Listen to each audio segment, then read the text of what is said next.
Oh, one wait, thing maybe too. I have to press go live? Oh, hey. Probably. Are we alive? It Oh, says is there a I'm go live live. button It you haven't been or it says pressing? you're live.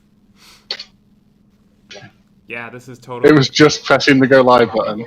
Well, because I pressed it in we're live. Streamlabs, but not on YouTube. Cool. I didn't know YouTube wanted me to do it too. It never asked for that before. Woo! Woo! Okay. Technical Got a difficulties light. averted. Here, I'll shine the light on me. There, you can see me a little bit better. Cool. Oh, God. Okay. Yay! So welcome to the, I don't even remember what I called it, the triple exhibition stream, the triple postmortem. I kind of technically did one for Handmade Death Labyrinth before with my little guide to the mechanics, but no one else was in it with me. So do you two want to introduce yourselves and then I'll start playing around with it? Yeah, hi. I'm John. About 11 months ago, I bothered Alex to start a podcast, and it turned into helping design games. And then, yeah, that's it. And I'm Mallory. I did the soundtrack for Handmade Deathlabyrinth. Oh yeah, Volume 0. I remember. Which makes it all juicy. The first time the first time we talked about collaboration, Mallory, is when I was making that weird MMORPG and we were hanging out in the library, and I was like, "Hey, you want to do a soundtrack for a weird MMO that I don't know if I'll ever make because MMOs are hell." But you remember that, right? I remember that MMO. I'm still waiting for it, honestly. Yeah. Don't tempt him. I would love. I feel like I don't know. Your tracks have such a good I don't want to say weird. It's a weird chill vibe. It's such a good vibe that I don't get. I can't place. It's not. I hear music. I'm like, oh, this is this genre. It belongs to this genre. And I don't know. I love your stuff. It's so good. No, that's the highest compliment you could ever pay me. I appreciate it. Cool. All right. So I'm gonna go into the Handmade Death Labyrinth now. So this is the Long Winter website. So just as a quick intro, Handmade Death Labyrinth issue 0 is on Steam. And you can buy it, and in that version you get a dagger, and then for this version that is free, and also it's only available today, so they're gonna take it down kind of soon. So if you want to play it immediately after this stream. But yeah, in this version you get an axe instead of a dagger, which changes a lot of stuff. So I'm just gonna click on games. This is how you get to it. There's a bunch of other cool stuff. I'm gonna go to Handmade Death Labyrinth, issue 0. Oh, I just noticed. There's actually, I should have changed the cover art so you're holding an axe. That would have been great. All right. Oh, so let me know if the sound is coming through. I don't actually, embarrassingly, I don't think you'll be able to hear it, Mal, unless you're watching the stream, which is horrible. But yeah, I couldn't get the setup working. I feel like it should go through Discord, no? Not on Mac. Macs are weird. Oh, weird. Okay. Yeah. You can't hear the music, right? No, but I know what it sounds like, so... Awesome. Cool. Oh, yeah. Share the link. Alright.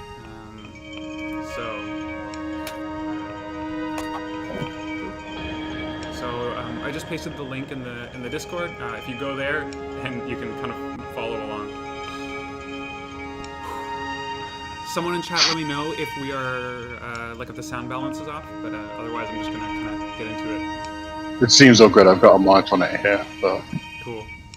We can hear the game. Oh, it's too high. I can fix that.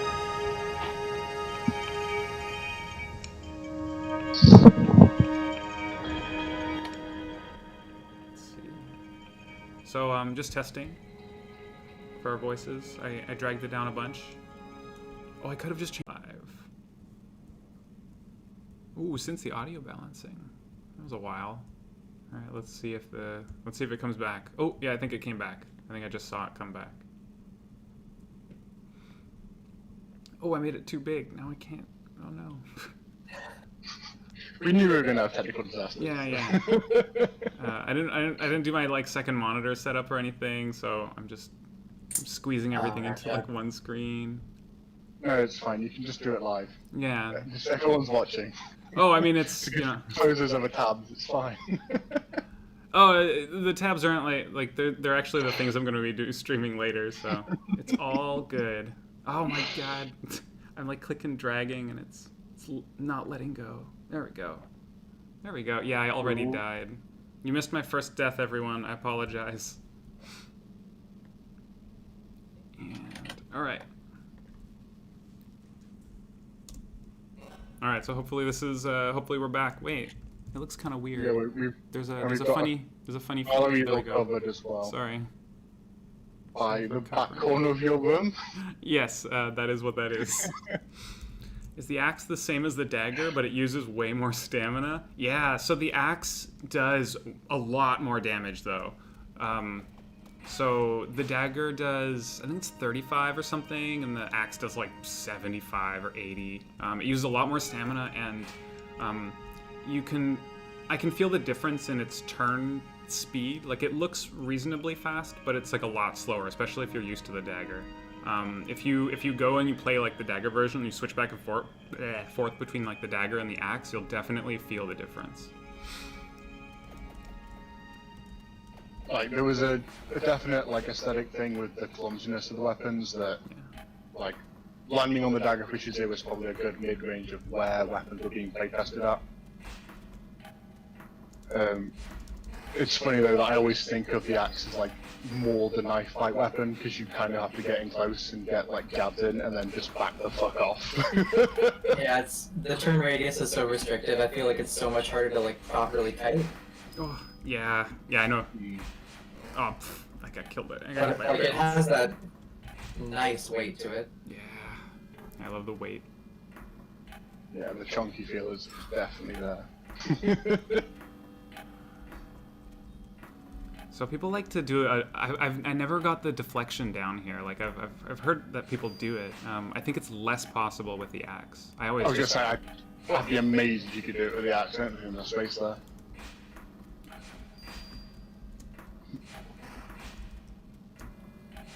Oh my god. Apparently we're echoing. Ooh, okay. Maybe I should wear headphones. I could switch.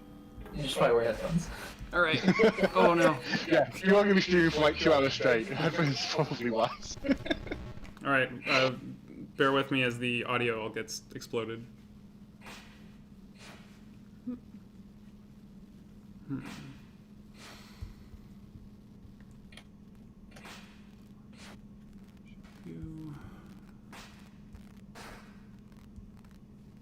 Now how do I... Oh boy, this is going to be fun. People in chat are appreciating how much more powerful axe is. Oh, hey. Whoa. What's happening? There's a very weird sound happening. I'm going to hang up and join the call again. Video call. This happens when I like switch. Yeah, you got like real slow motion. You sounded like a strange dinosaur.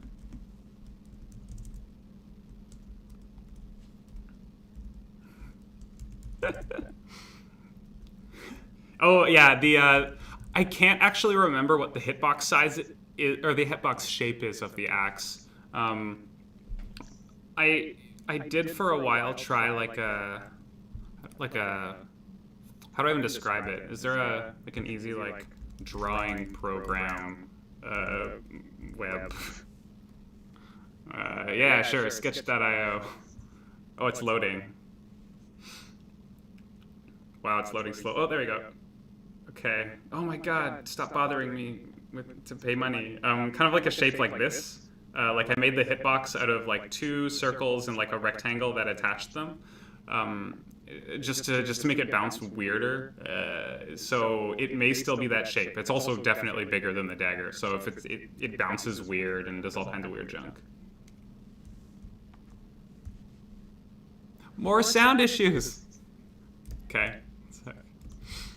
Am I audible? And let's see.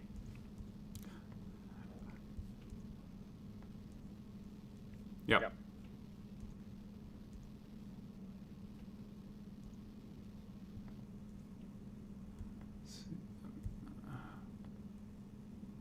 All right, that should be all good.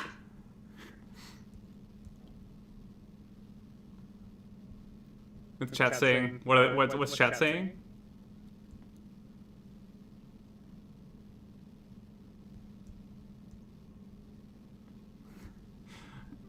But I wanted to be real precise.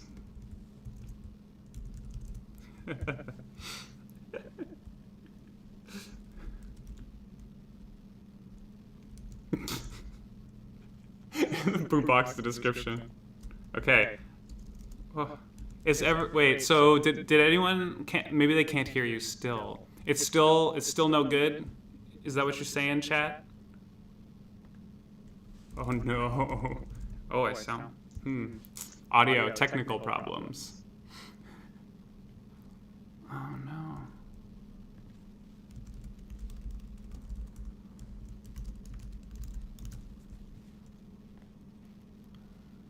It should be going out to.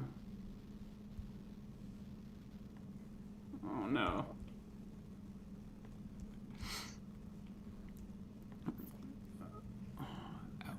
Say my jokes. It should be going out to my device though. Come on. Oh, can you? Okay, all right, chat. Can you hear the game? That's the. Because if you can hear the game, then that's weird. But if you can. Boom. Huh. Okay. Okay. Let me add an audio device to my thing. Audio input, output. Audio output capture. Okay, I think I know what's wrong. And you can say your own dang jokes. I will say my own jokes. All right. Okay, the device. No, it's still. What is happening? I sound. Oh wait. Is that the issue? So if I switch to this device. Oh, it's fixed. Wait, they said it's fixed. All right, talk, everyone. Oh, it's fixed. Ooh. Talking. I'm talking. All right. No, Someone tell me myself. if the balance is all right, and we can carry on with the constant tech issues.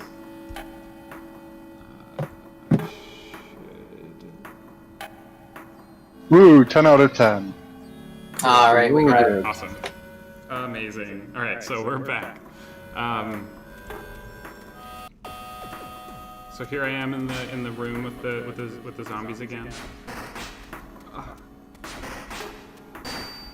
I feel like with the axe hitbox, I also liked deflecting stuff a lot more with it.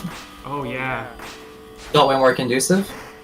Yeah, like the axe just goes like straight through the like other things' weapons. It's like a heavier weapon. Yeah, totally. I do wish there were more enemies that kind of stood back that you could really like get a lot of like deflects on, like if you timed it right. I think that would feel really good. Oh, I haven't tried it with the snail though. Maybe with the snail. I was wondering if the snail fight would work with this thing. I think the range is too short on it, but I'm not sure. Is there snail type? We got snail strats. There's Sorry, say again? We got snail strats. Yeah, snail snaps all over the place. The purple poison strat is the personal favourite, but That makes sense. the rebound strat is also awesome. It's the one I use for the speed run. What is happening? Yeah. Oh. Come on. Okay. Fighting the wizard with the axe is really fun. I was just gonna say the old mage. Didn't that used to be quite a good fight for the axe because the room was so open? Yeah. This one, right? Like the one I'm at right now. The one no one's ever seen. No, the singing mage. The singing. I'm just dropping prototype Oh, you're secrets talking, from 7 months about the ago. invisible one. Yes. Oh, you know, I Well, think. people are here for HMGL secrets, so I might as well get some juicy goss in there. Wow, I think that took 3 hits. I don't remember it being that fast. Oh my god. Ooh, I can feel my computer struggling. Just trying to accept 5 whole things right now. Oh no. It's fine. It That's happens. fine. I'll talk to the. So you get the 5 things and the hit points bonus there. Yeah. Technically, that was good strats. Yeah. Yeah. Back in the chill room. I'm still trying to decide if restarting counts as speed running or not as well though. It felt cheap because you just skip all the backtracking. I know. But... Yeah. Well, I'll do it legit. You're gonna get. Yeah, you got by the blue wand.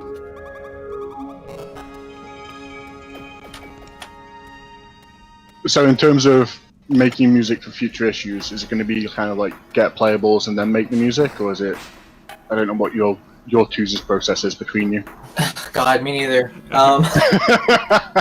Our process was kind of. I mean, it was a lot of waiting for visuals, but I think once I have like a very vague idea, I sort of like to run with what I have. Because then you get a little bit. That's where like the middle ground is the fun part, you know, where like.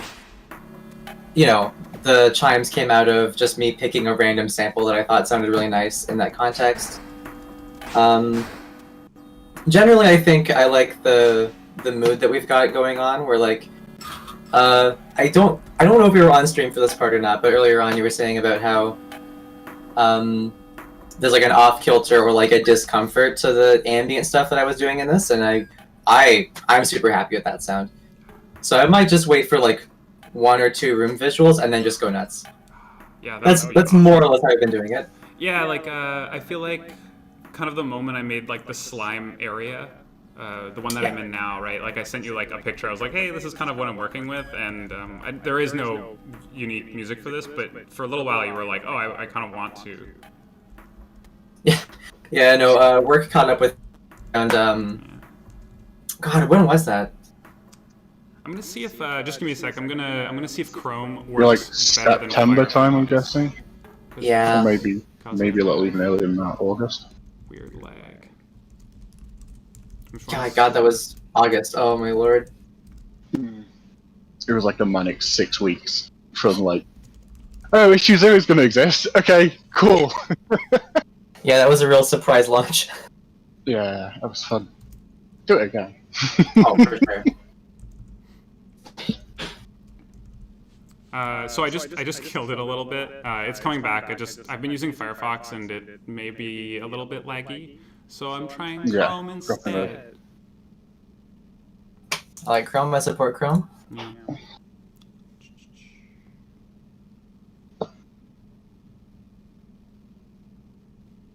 Like I've always had issues with it feeling like it's memory leaking on Firefox, whereas I've never had that on the Chrome build. But yeah, that's kind of where I'm at too. It's like it really feels like I was testing out Dungeon Bounce too, the other game, and I was like, oh, this is super laggy in Firefox, and it's totally good in Chrome. Weird. Oh yeah, it's definitely not as smooth as the desktop version. I prefer desktop versions, but everything was web this time. I don't know why. But yeah, I'm trying to publish more desktop games. Downloadables, window capture. Okay. Thanks everyone for your patience when it comes to the millions of. Excuse me. There we go. Oh, here I'm representing some fjords right here. just reading Sylvie giving all the strats away in chat. That's where I'm at. Yeah, I'm learning a lot right now. Ooh. Need to actually play Fjords again at some point. Fjords I gave it like 2 hours like 5 years ago and then never went back to it. Actually, so hold on. I'll just to go on a little detour here. I was digging up my old posts and I found that I made a post like in 2013. I made like a sweet like blog post about Fjords and what I liked about it. Here you can. Also, I don't know if Mallory's watching the stream preview, so she might be seeing nothing at all. I forgot to. Oh yeah, you gotta put it back up in Discord, yeah. Yeah, I'm only seeing it because the preview in stream. Thank you. I just totally forgot that to hook that one up. I hooked up. Here we go. Yeah. No worries. Thank you. Plug in all the wires, quick. Fjords. All right, so hopefully everyone can see that. Oh my God, Fjords. Have we talked? We're going on a fjords tangent because. That's it. I just I like the Oh, lovely. Okay. All right. Back to this, and hopefully my save file translates. But even if it doesn't, it's not a big deal.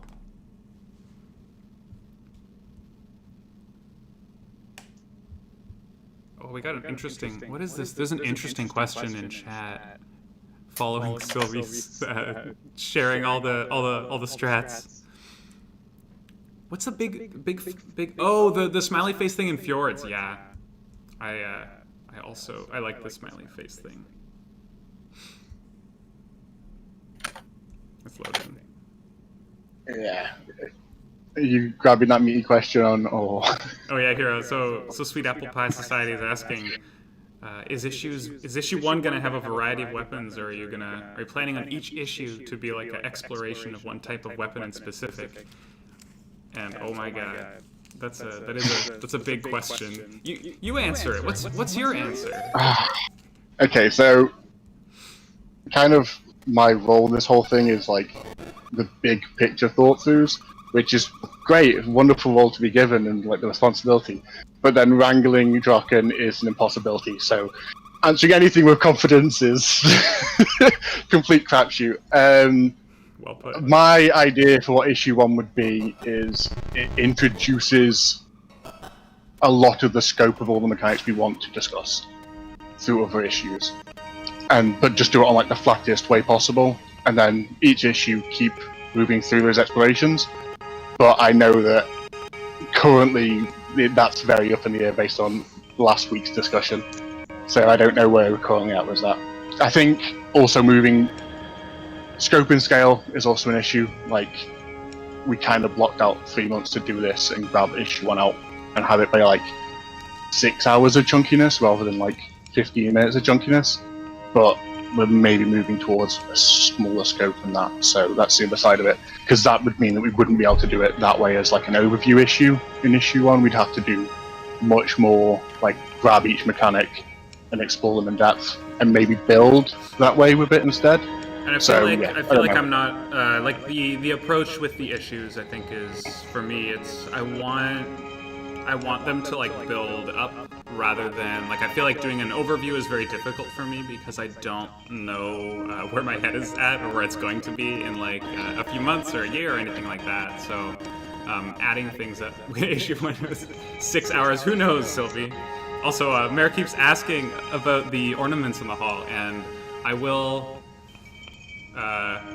resign the knowledge that it is completely a mysterious bug that I don't know where it comes from, and I can't fix it. Sylvie, you heard it right. That's the dream, right? Like, I feel like it's really easy to say, like, oh, I want the game to be 6 hours, but actually filling in. And like that number was totally grabbed different. from the scale of issue 0. Like, it wasn't just a random number. It's about that kind of size if you put them next to each other. Given like issue 0 takes most people about 30 minutes, then the idea of it being basically like a 100-floor dungeon, which was the sketch on paper, was like, okay, that should probably take players about 6 hours. It wasn't like we were aiming for a 6-hour time window. It was more just an experience of what issue 0 was doing and moving forward with that. So yeah. Is it just me or is My thing is, I know there's we know a lot of the spaces we want to explore with the issues. It's just what comes out in which order.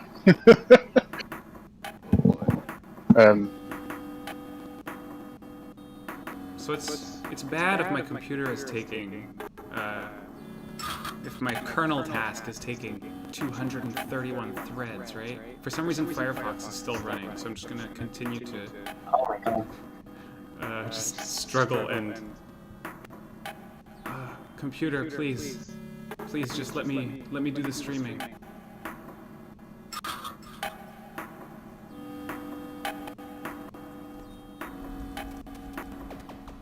We've got 8 minutes, by the way. Oh, sorry Just a about heads up. my stuff. Okay, this should be a little bit better. Firefox is finally out of my computer's system. Cool. Sylvie's idea is probably pretty solid. Just run the build from Godot. Oh, that would be so much better. Yeah, I probably should.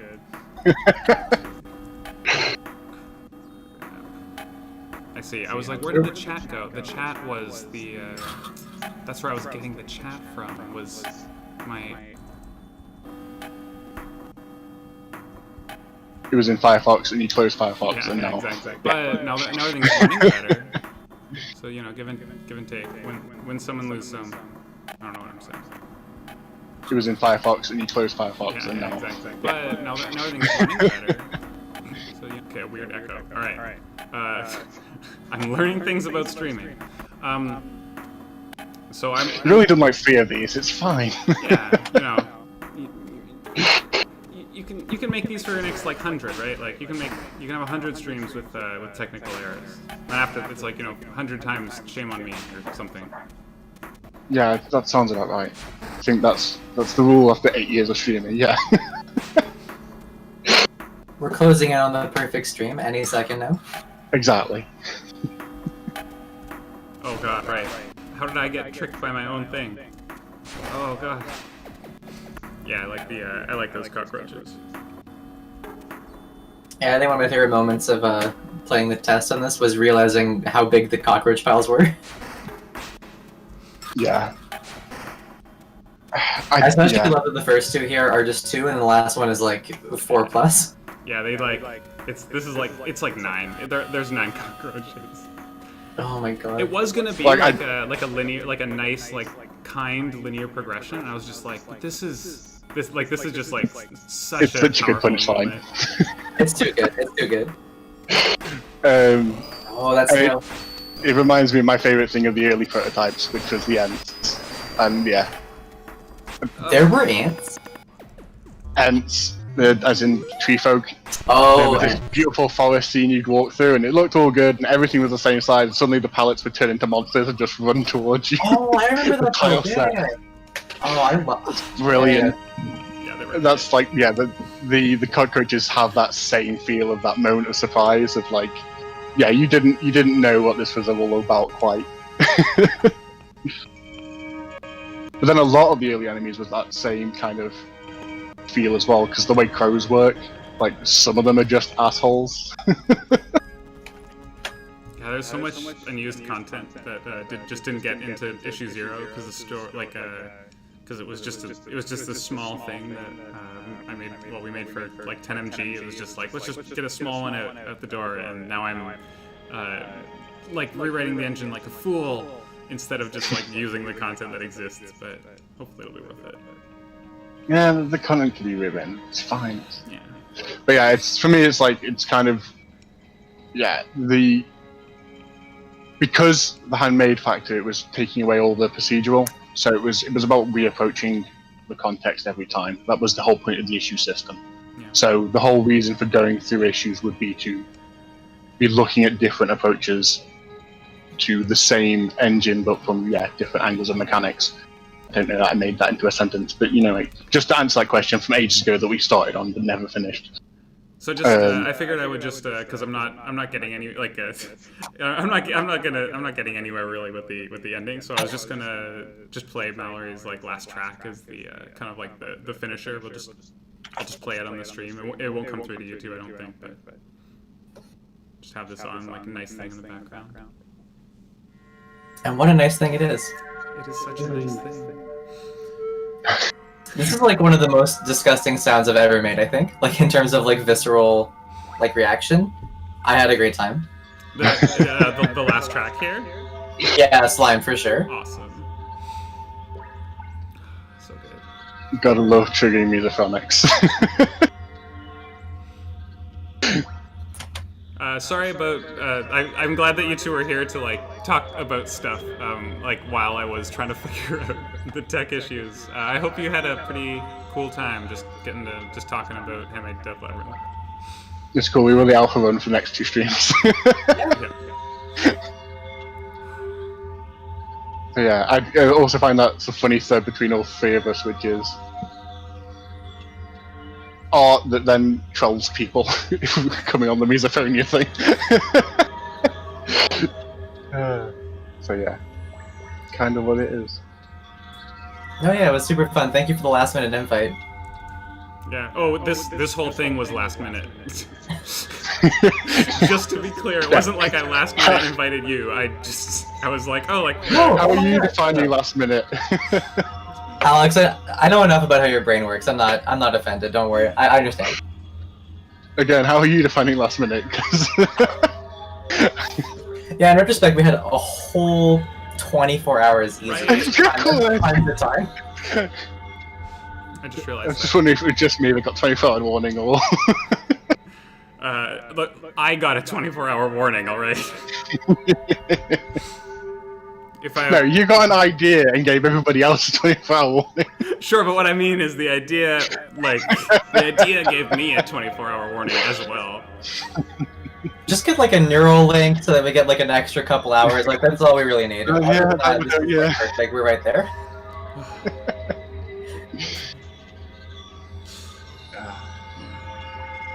Yeah, when I had the. Also, You go. did you want to talk about the Torcado just brought it up in chat with this build being like a unique build of issue 0? Do you want to talk about that idea?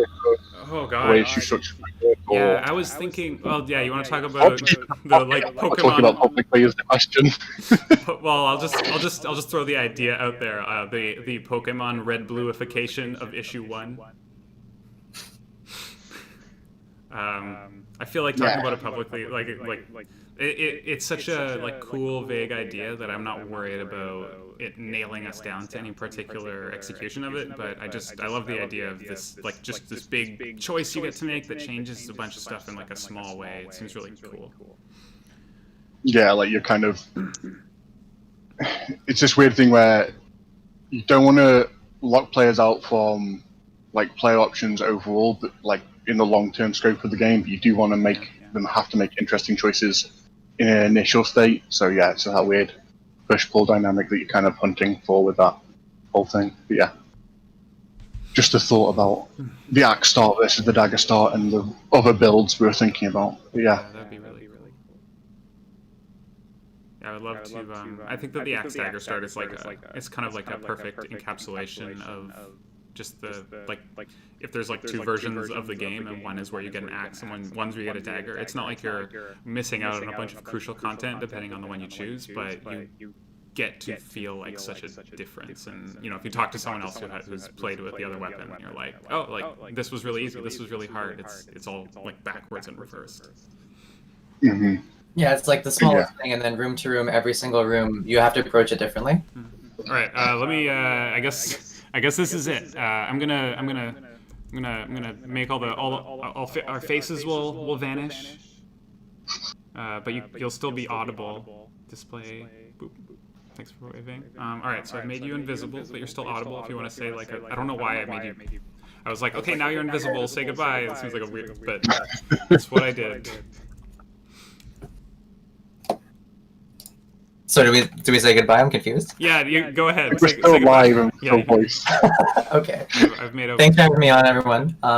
We've become disembodied voices. So thanks for watching. Thanks for enjoying. Thank you for listening. I'm gonna go have Caesar salad now for dinner. Oh, nice. That sounds awesome. Oh, we got to talk about food sometime, Mal. Yeah, get me on for some friggin' food. Yes. All right, cool. I'm trying to like. And I'm going to be load the chat. lingering on the streams as they go. Thank you, John, for hanging out in the stream and helping. Trying. No, you're such a help. Nice to meet you, Malloy. That's cool. Always. All right. It's now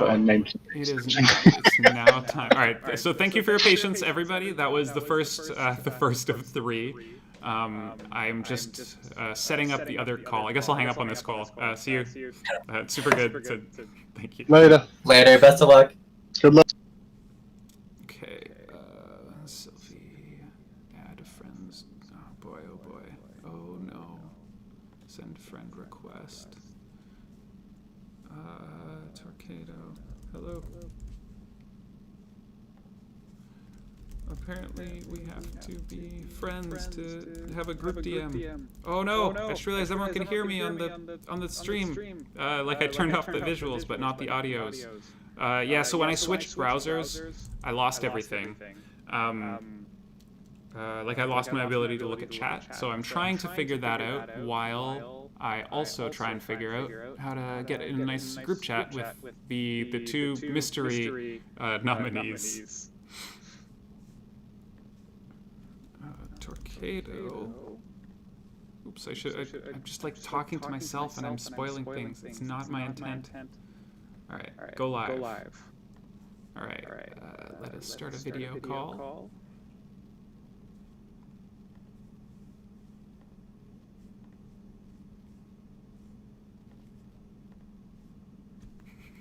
Hey. Hi. I got my live chat back. I can see it again.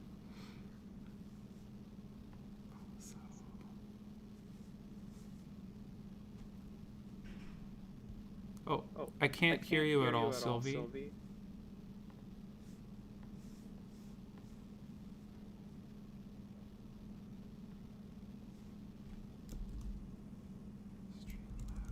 Okay. So I can bring back... Oh, wait, I heard a little bit.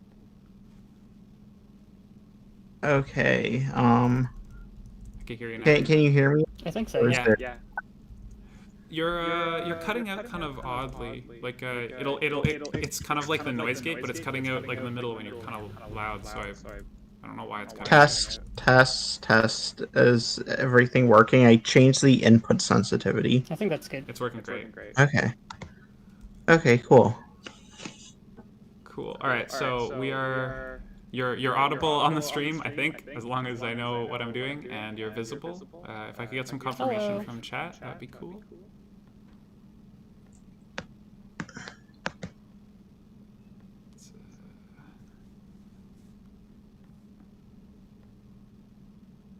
Am I audible? You're audible to me. Hopefully you're audible. Actually, hold on. Talk, and I can see if my bars move. Test. It sounds good. All right. Sweet. The three champions have emerged from the void. Oh, it's Patrick. Patrick's in the chat. Okay, let's see. Streamlabs. Ooh. Let's see. Okay, so don't close that. Just hide it. Cool. Okay. All right. So hopefully I can play the game. So I am. Oh, I'm. What is void echoing? I don't know what void echoing is. Oh yeah, you were like deeply echoing the entire time. Okay. Like I can hear you okay now that I'm in the call, but on the stream there was like a lot of echo. Oh no, that's so bad. There will be a void zine exhibition. Don't worry. I'll have to figure out the void thing, and I guess I'll listen back. Just in the chat, if you let me know if my audio quality is really bad. Maybe I can do something different. It just sounds like I'm in a cave. I don't want to sound like I'm in a cave. Oh wait, actually I think. Okay, if I turn this off. Okay, I bet now I sound great. Do I sound great now? Well, all right. So, So I guess this is my game. You two have you played it, or is this the first time you're seeing it? I took a peek I at it haven't played it. a minute ago because I saw a link to it. Cool. So I'm doing so I did the chain letter jam, which Patrick invited me to. I guess I'll show Earth. Wait, you two shouldn't see the previous game that inspired this game, because that's how a chain letter works. But this is the game that I made, which I made it in like a few days, and it was really fun making it. And then the way the chain letter jam works is you make a game, a 1-minute game in 2 weeks, inspired by like the previous person's game. And so now I was like, oh, like I made a game, but I have to find some people to challenge to make some games that are inspired by my game. And I thought it'd be really cool to ask you to. Yeah, absolutely. I'm glad you asked. It's gonna be exciting. Oh god. Yeah, so I'm actually not sure even how I should show this, because like I know how to play it, but like a person's first time playing it. So maybe if you two want to like yell stuff at me, I don't know. Maybe I should have planned this better. So wait, should I watch the stream on Discord or YouTube? Because I feel like the YouTube one will be like more behind, maybe. I don't Yeah, know. I think watch it on Discord is Yeah. probably better when we're on the call. Okay, I hope this won't cause some kind of weird echo. Should be okay. Yeah, Let's that'll see. be fine. I don't see any weird echo yet. So I've just linked the Okay. game in the chat if anyone wants to try it out while watching the stream. But yeah, this is Dungeon Bounce. It's super wide. I think this is like the thing that makes me the happiest. Yeah. About it. It's a cool aspect ratio. I haven't seen that for a game. Usually they're tall, if anything, like for mobile devices. Yeah. I also really Yeah. like doing tall stuff. That's true. Yeah.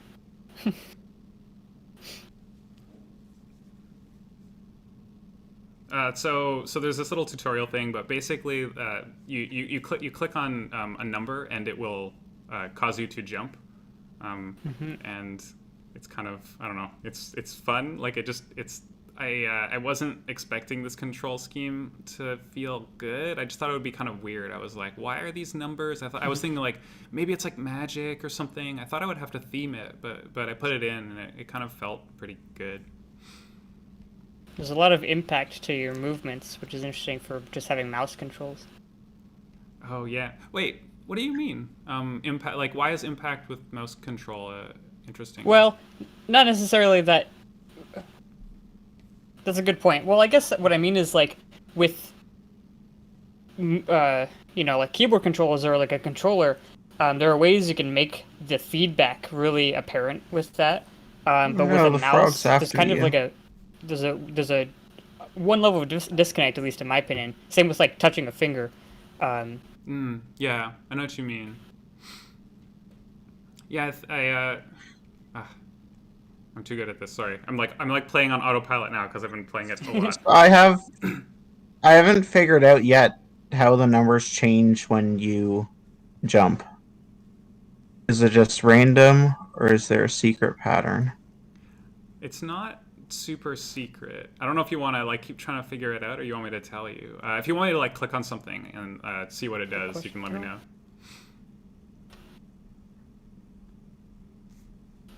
Does clicking on anything other than numbers do something?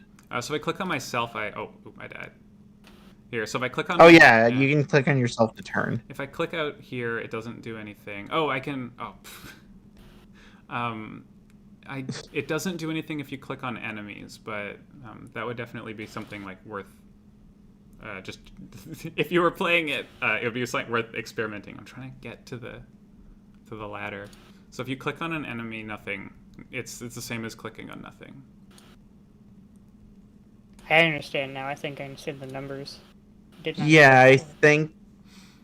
think I kind of understand the numbers. Like, I can see that they're actually moving. They're not just changing into different numbers. Yeah, and But what I think is happening is a moving away from the player a set Yeah. distance that is based on the number that you clicked. yeah, I think that's what I am thinking too.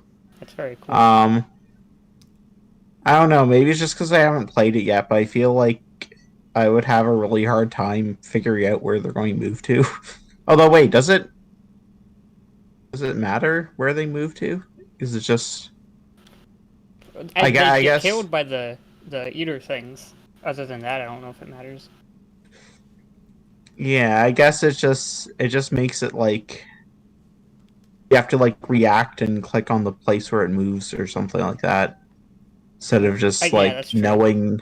knowing what sequence you're going to click on. Yeah, for the sake of speed, that it does matter. That's true. I'm probably enjoying too much just like listening you two like analyze and try and figure I it also out. wanted It's to say- super cool. There's an interesting like muscle memory concept here where you can like get a feel for how far the ladder is but without counting. Like the more you play it, the more you understand intuitively how Yeah. far distances are, which is It kind of reminds me of like the sort of like puzzle games where you like match blocks and stuff. Like if you play them for a long time, you get like an intuitive feel of how to make like good matches or chains or whatever. Yeah, I've never got that. Like with those puzzle games, I always like I'm just the worst.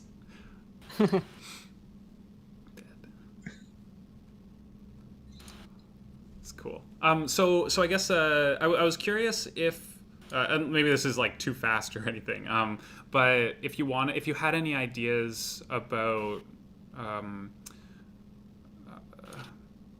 just about like what you would make for the chain jam, if you wanted to talk about that, or if you don't have any ideas, like maybe even it would be interesting just to discuss like the process of how you would tend to come up with ideas for something like this, Right. or whatever you want to talk about. Well, It's up to you, but yeah. Sorry. No, yeah, no problem. I don't know if I have any ideas yet, but like when I approach coming up with ideas for something like this, the first thing I do is I get a sense for like I try to pick out really interesting mechanics out of the example, to see if I could spin them in a weird way that makes them unique and weird to play. For instance, you talked about the really wide aspect ratio. That's not really a mechanic, but it is an interesting aspect that I don't think is with a lot of games. Yeah, I've kind of been like, so far with this game, I think I've been focusing on like the theming more so for some reason. Like, I don't know, just like descending. Maybe I can make something about descending into a dungeon, and it's like that's. I don't know why I'm focusing on that instead of like the actual mechanics of the game, but That's totally cool. Yeah. It's different approaches. It's just whatever you find that Yeah. inspires you, right? Something But that I yeah. find really fun, just randomly, is getting chain bounces when you land Oh, on one number and it yeah. goes to another. That's like the most fun part so far for me, when that just randomly happens, not even trying to do it. So I might do something about that, because that just feels fun. It sounds really cool. Yeah. So the way that I came up with this was I was taking kind of like something about the mechanics from Patrick's game, and I was trying to what you were saying about like the Tetris thing. No, not the Tetris, the like block puzzle thing, where you were getting like a feel for it, like an intuitive feel. I was curious if I could like get that out of the like really mathy mechanics. And so it's really like satisfying kind of to hear that that it kind of gives you that feeling. But I know what you mean, Sylvie. Like sometimes it's just the theming that like this was like I was re-theming some mechanics. the other thing that like probably like strikes me the most is like the numbers. Like, I don't know, that's like a weird thing to have in like, well, I guess it's not that weird, but I guess what I'm saying is like you'd have like numbers in a dungeon themed game, but they'd be like stats or something, and here they're like existing in the world and moving around. Yeah, I totally get what That's you kind mean. of, That's awesome. yeah, so I might go with that angle. Yeah, how I come up with ideas generally, I tend to use like this one random phrase generator website a lot and just like look at random phrases until I get an idea. That's when I'm like stuck though, like when I don't just sort of like naturally get some inspiration. I think with this game, like the numbers and dungeons and stuff is giving me like something to think about without needing to resort to that method. That's awesome. Can I ask what the website is? I don't want to like. I could just open it. I want to click on it. I'm curious. Yeah, it's called like watchoutforsnakes.com or something like that. If you search for watch out for snakes random phrase, it'll come up. The default settings generate some like really. I use the phrase generator. Oh, this is The so default cool. settings come up with like some really weird words, but you can set it to like more common words. Wow, I'm gonna set this one. Or you can set it to more obscure words, like the most obscure, strange words that just like are completely unrecognizable. All right, let's go. Wait, where's my phrase? It's not How do I make it? not showing up. What's wrong with my browser? Is this Did like a they- Flash thing or something? I didn't think it was Flash. I don't know. Oh, did it die with flat? I'm just gonna expose their code on stream. Is the console yelling at me? It says the server responded with a status of 500. Give me a phrase. No. Maybe it's down. Dang. Well, it's good that you have some ideas already. Yeah.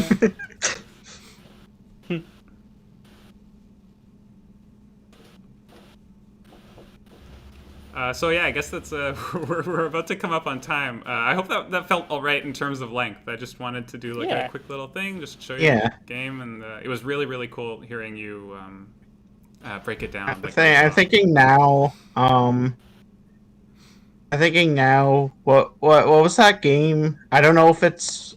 I don't know if you even released it, but that game with like the magic system with 4 directions or something. Oh yeah, the bird game. Now I'm Yeah, that was imagining really some good. kind of like some magic system like involving numbers somehow. That's a really good idea. Oh man. Yeah, that sounds really cool. I don't know exactly how that's going to work, but yeah.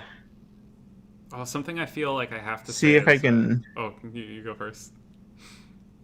No, I was just going to say like the game's supposed to be 1 minute, but like you're talking about like Handmade Death Labyrinth issue 1 being 6 hours. Maybe I can make like a 6-hour game out of it.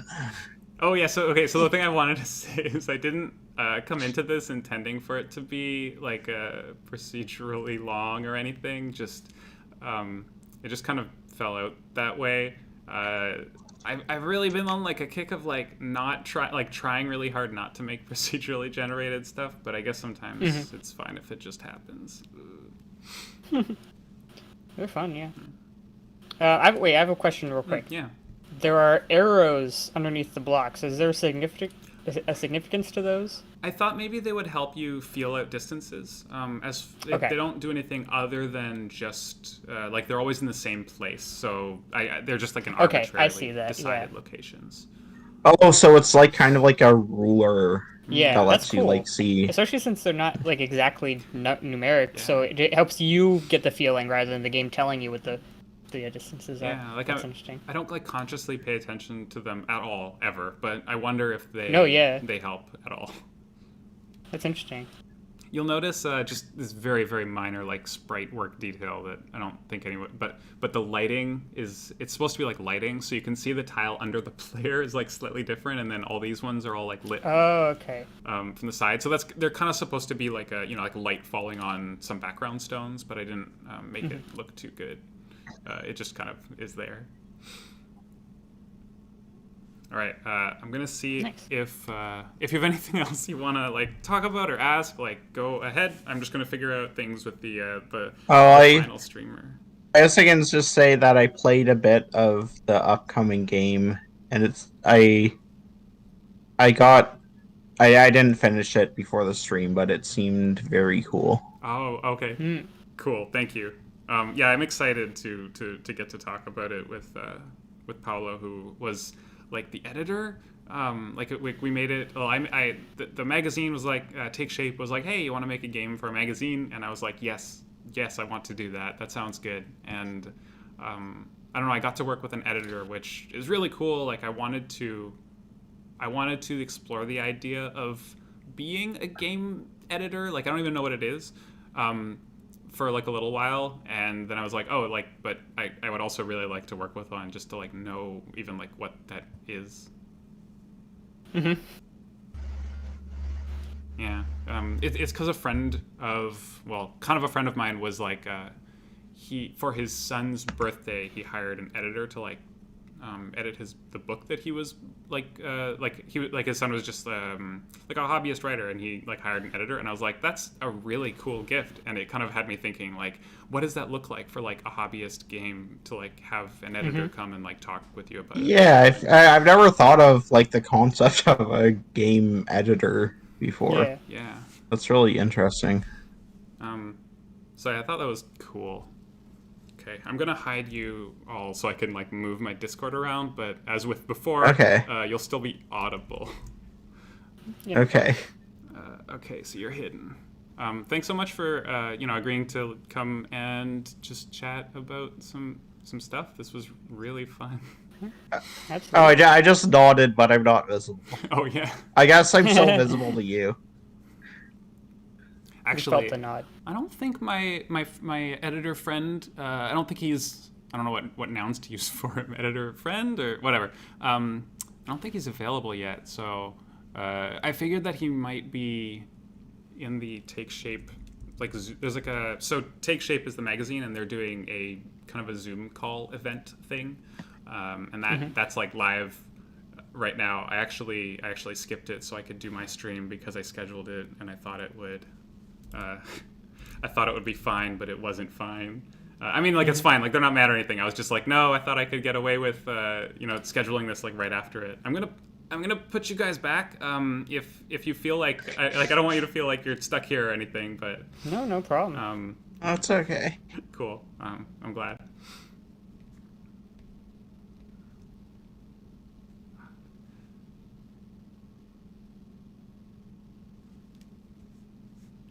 Yeah, I feel. I've just been playing it this whole time. Oh damn! Really? Oh yeah, I haven't actually tried it. I've just been watching the stream. Yeah, I've. Do you want to? I have to like. It probably cause tech issues, but do either of you want to share a screen and like show something? Like you can play this, or you can show anything you want. I'm fine with doing that if you want. Cool. That sounds awesome. All right, I'll see if that works. All right, let's see. I'm gonna put everything to sleep. Oh, if I just watch the stream. Where's Sylvie? Sylvie. What? Am I not on the stream? Yeah, it hit you for some reason. It has me and Torcado, but Okay. so I popped out. Oh, okay, yeah. So I'm gonna hide everything. Oh.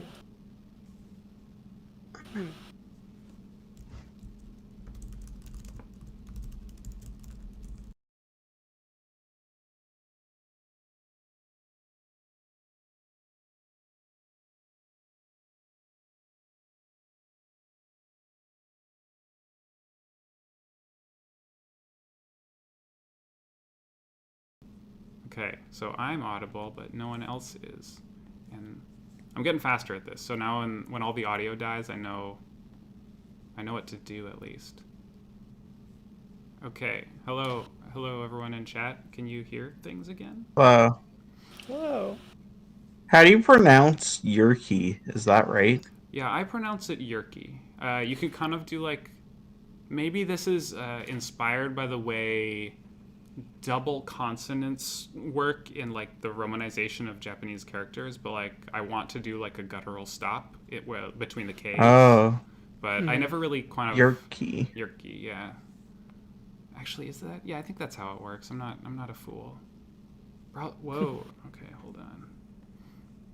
I added like a weird thing. I was trying to get a display capture, but I got a browser capture, and I don't know what that is. Oh yeah, that's weird. Like, you think it would capture a browser, Right. but it's actually like a browser itself or something. Yeah, a browser capture is just an embedded browser in OBS, and then you put in the URL within it. That's pretty cool, actually. Yeah. I like it. So if I add a new source, okay, Torcado's screen. I wonder if we're like hemorrhaging. I wonder if I'm hemorrhaging viewers. Yuki's Paradise will eventually come. It will arrive. Is there a planned date for that? No. I mean, it's out. The stream is just. Oh, okay, yeah. gotcha. Actually, I'll paste the link in a moment. Yeah, it's a great game. How many changes have there been since like the last time I played it? I don't know. I don't think it's been a ton of changes. I forget when you played though. It was like December, maybe? Wow. Do you remember what the version number was? No. What? It's not. Oh my gosh. What? Okay. All right. You know what? Fine. I'll just. A new source. Display capture. My whole display, and then I'll just shrink it. Oh. Manual. Oh, I can just shrink it to a window. Oh, but the windows aren't working. Are they? No, they're not working. Manual. Okay. Crop. I just have to crop everything. Okay. Let's go. Oh, geez, I just realized it's probably showing this all live. Here, I'll do it the lazy way. I'll just, there. This functions. Okay, so we're just watching. How deep have you gotten? I haven't been paying attention. Probably like Oh wait, 7.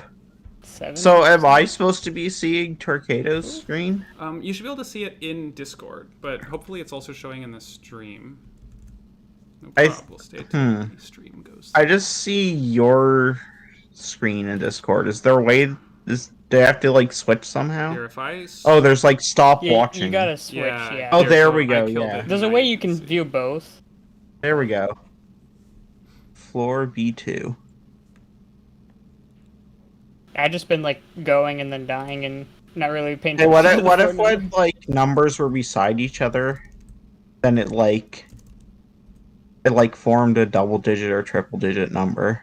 Oh, And you'd have to make the screen The like screen much would have to be longer. huge.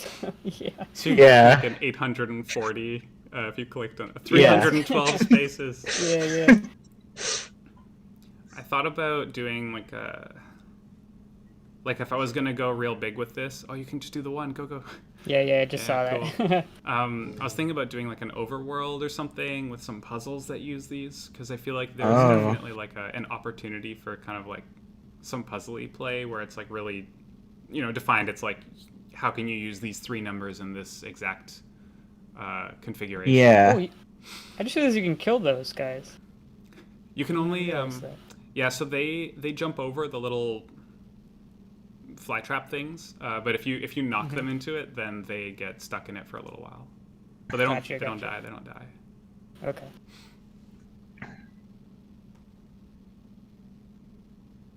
I also like this quality of life thing where the Y position of the mouse doesn't really matter. It still clicks on the box anyway. Oh yeah. I'm surprised that no one has, as far as I'm aware, no one's had any issues with the level of precision needed. Like, it's something that I'm kind of self-conscious about design-wise. I'm like, I'm so demanding. Oh, sorry. Yeah, miscounted. Do you ever do like something that I do a lot is I'll like manually count it. Like I'll hover my cursor over and I'll like flick it over and just be like 1, 2, 3, 4, just because I'm like Yeah, not confident. I kind of do that.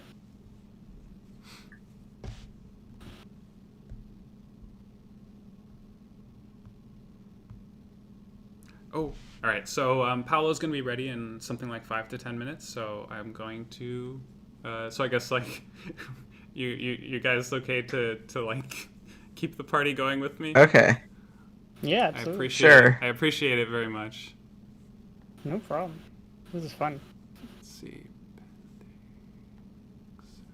Oops, no.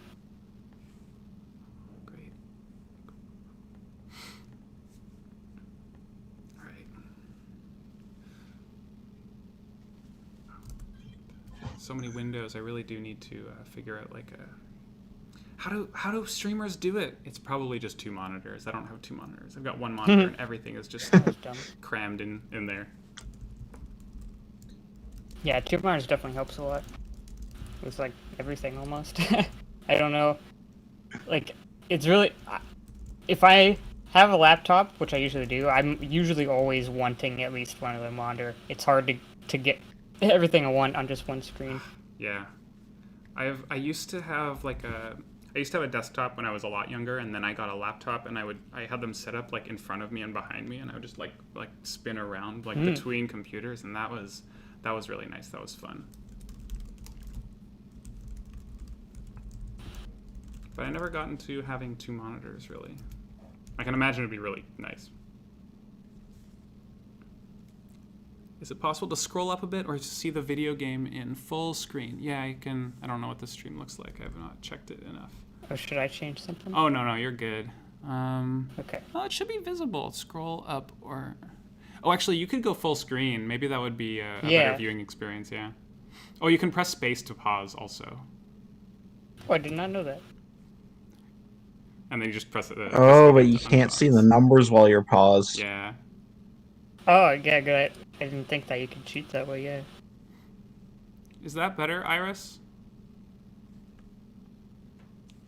Let's see. Sorry, I keep covering it with everything. Time.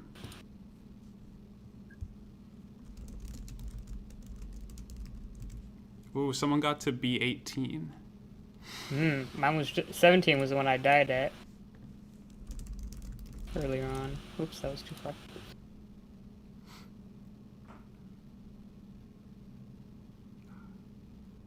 Yeah. How does like the difficulty scale? Is it just more red frogs and chompers?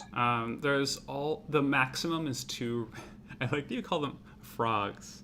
Is the player a frog? They're the same sprite. Yeah. Okay. They're both frogs. Oh, right, because you're bouncing into like hop. Ooh, that was a good bounce. I thought about. Oh wait. Wait, are they supposed to be like the flea men from Castlevania or something? No, that sounds awesome. I don't know enough about Castlevania. Flea men from Castlevania. Yeah, there's like they're like these little guys. I don't know how to describe them. They're just like these little guys that hop around. That's cool. I would look it up, but I don't want to like block the gameplay stream. Oops. Oh, was that a misclick? Yeah.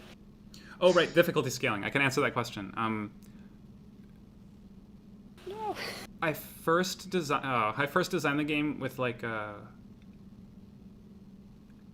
wasn't exactly sure where the enemies would be positioned, so I tried one enemy at each end, and I wasn't totally sure if that was good balance-wise. So the difficulty starts with an enemy always spawns on the left side, and then very quickly one spawns on each side, and then the enemies never actually get more enemies never get spawned. All that increases is the number of like little chompers. But I think that a lot of the difficulty just kind of comes out of I guess the endurance. Like I don't do a lot of massaging of the difficulty of individual levels. They're just kind of randomly distributed, so eventually you get like like a hard level in the mix. Yeah, I remember when like Flappy Bird came out. I was kind of like, whoa, this has like no difficulty scaling. It's just doing one really hard thing, and seeing how long you can do Endurance is like the only difficulty, yeah. Which kind of is an inherent scaling on its own, just due to the nature of how long you have to do it. I was watching you hover over the 3. I was like, no, yeah, don't do it. I wasn't paying attention. Yeah. We were talking. That's fine. Yeah, there's also there's a moment like a little while ago where you were like hovering over a 3 or a 4, and I was totally convinced that the 3 was the good choice, and you clicked the 4, and I was like, you're gonna die, except then you landed on the ladder. Dang, dude. It's really. Is there like a maximum number of chompers? No, there isn't. I think you could get to a point. Actually, that's interesting. There is no maximum number of chompers, but they do scale up really slowly. Okay. Yeah. So, like, is it guaranteed to like generate a solvable level then? Like, if you just have like a floor full of chompers? Totally unguaranteed. But there's the Nice. one thing that I do is initially the numbers that were spawned used to be totally random, and then I did like a Tetris bag kind of thing, just where it guarantees that you don't get more than 2 of the same number at a time. And I think it feels better for that. Once I got like literally all 9s, and I was like, what do I do with this?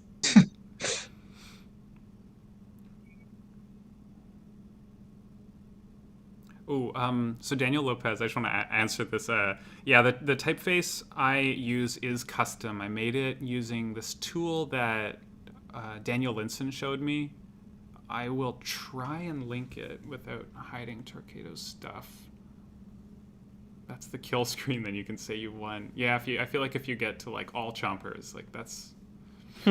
It will avoid giving you, like, at some point, it'll spawn all chompers. Like, the theoretical limit is it spawns 1 ladder, all chompers, and gives you no coins, and you just kind of sit there and can't do anything until the, like, jumping guys get to you. But before you got to that point, like, you would be having to win screens where it's all but 1 chomper and, like, a single coin, and then that would just be completely up to chance. So at some point, like it does scale. Aww. Oh, you got to B18 though. It's pretty good. Yeah. So if I go to What's the B for? Just a letter? h.io, it's like basement Oh, floor. like basement? Yeah. Let's see. Now, Daniel has some fonts on his thing, and for these fonts, I'm just gonna. Sorry, everyone. I'm hiding Torcado's gameplay. What do you use though? Well, I will find the tool. There's a really good tool though. Is it online? Yeah, it is. It's like B something font maker. Maybe you can just Google it and find it. Because I used one a really long time ago. It was like Fontscape or something like that. That was an online. It's not Fontscape. Or it was like Japanese. It had a B in it somewhere, like a letter. And actually, I should probably credit it as one of my tools. I've been using this particular font I made probably like a year ago, and I'm still using it just because I think it's pretty good. All right, I think Paolo is ready, so I'm gonna kill this. Thanks so much. If you want to say anything else, please feel free to do so, as I hide you and make you vanish. I got nothing much more to say. I'm definitely getting a bunch of ideas from this. I'm excited to play around with the ideas. Awesome. Yeah, I'm really excited to see what you two come up with. Mm-hmm. Thanks for inviting me on the stream. And Yeah, thank you. sending me a chain letter. Yeah. Cool. I'm looking forward to it. Yeah. Yeah. All right. I'm gonna hang up and just. Yeah. Okay. Thanks. All right. See ya. Thank you. Later. Bye. Okay. All right. So I am once more alone on the stream. Just my voice, just my disembodied voice, to keep you company. I can reveal shortly. I just want to get to takeshapemag.com/issue3. That didn't go where I wanted it to. So I can start sharing my browser window actually. So this is Take Shape. So Take Shape, I'm just coordinating with Paolo now.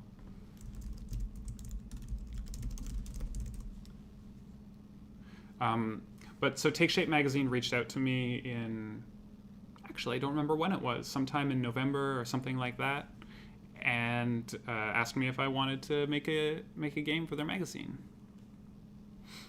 I'm gonna put my hood on. It hides my Hello? Hey, do you want to go on video or would you rather not go on video? It's up to you. I can't hear you. I'm so sorry. Wait. Okay. Oh, also wait, you're live on stream. I hope that's okay. I didn't warn you.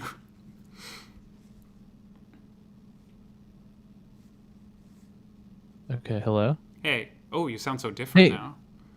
Okay. So in a good way or a bad way? oh no, really good. Like before you were really echoey, and now you're super you're right in my ears. It's beautiful. Okay, cool. So you're on the stream right now. I hope that's okay. I already said that, but I just want to make sure. Yeah, sure. Cool. So I'm gonna share my screen with you. Like this is what's showing on the stream right now is just the front page of the thing. Oh, cool. Let's see. How do I? Oh, hold on. How do I hide? Whoa. No. So I'm trying to figure out how to. That's really weird. It was fine before. It really wants to show. It really wants to show me just like what I'm streaming instead of your face, but I want your face. Sorry. Oh, here we go. I got you. Sweet. Okay. Hey, how's it going? It's going okay. Yeah. We just did the release event. Went really well. That's awesome. I'm glad to hear that it went really well. Yeah. So I'm positioning everything on the stream kind of live because I had it set up for when there were like multiple people and now there's just you and it's laying it out all differently. I'm sure this is good enough. I'll just be this like little guy in the corner. Sorry. Cool. Okay. Can you see take shape on my screen, or like, am I streaming it to you? Good. Mm-hmm. Cool. Yeah, I can see it. And then I'm just gonna make sure that I have the chat going up. I want your face. We need an out of context draw and feed. Oh, do you want a link to it so you can just like have it and see what people are saying in the chat? Oh yeah, sure. Yeah, that would help probably. I hope that this works. Is everything working on the stream, guys? In the chat, can you see Paolo's face? I'm gonna see. Oh no, that's not the link. Don't. I sent you something that is like not a link. I don't know what it is. Okay. Okay. Yeah. I won't click. Releasing. Okay, here we go. I see. I just need to get rid of the here. Okay. Cool. Did my clip go fine? Like it showed and it was all right? Yeah. It Okay. worked out. Cool. Yeah. It was really nice actually to have you appear as a specter for a moment. Yay. Cool. Okay. Mayor says you're very big. Because compared to the other ones where everyone was like little squares. Wait, I can see it. Yeah. I feel like it's like a picture in picture Yeah. type deal. So all right. So take shape. Yeah. I'm this little. I'm in the corner, guys. You've had enough of me. Now you can see Paolo. So I'm just gonna. Yeah. So if you, I don't. Right. So if you want to introduce yourself, maybe we can start with that. Oh yeah, sure. So I'm Paolo. I use they them, and I was a Virtual Spaces guest editor for Take Shape. It's a publication. It's like leftist politics and architecture and art, basically, and like media critique and stuff. And yeah, I worked with Traken on YRKKEY'S Paradise. Mostly just like as an editor and just to provide some like creative consultants. Yeah. Yeah, cool. That was great. Yeah, I really enjoyed working on and like, well, I guess like talking with you about YRKKEY'S Paradise was really, it was a great experience. Same. Yeah. I mean, like, I think I told you this before, but like, I just hadn't ever really, like, you know, I've been playing games and like talking about games with my friends for forever, but I never really like had like, you know, concerted creative conversations about one that was in the process of being made. So that was, yeah, it was super fruitful for me too.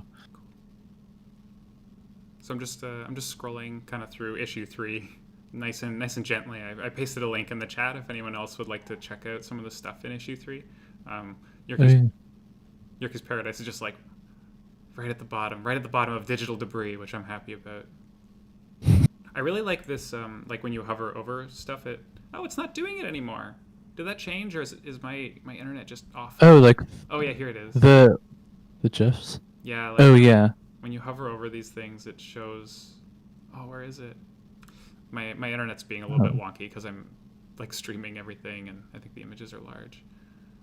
That makes sense. But I hovered over. Oh yeah, like I hovered over this, and it showed like this, and I was like, wait, what? Why is YRKKEY'S Paradise have like military on top of it? But yeah. So this is the YRKKEY'S Paradise page on Take Shape Mag, and I'm just gonna here.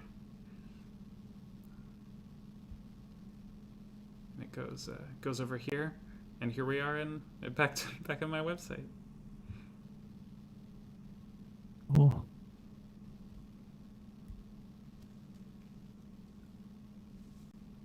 Oh yeah, you won't get any sound, but it does come through in the stream, I believe.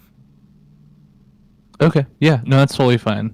I think I have I feel like I have the sound like memorized, like imprinted on my head after like opening it so many times. Yeah, I know the feeling. So this title screen wasn't even here at first.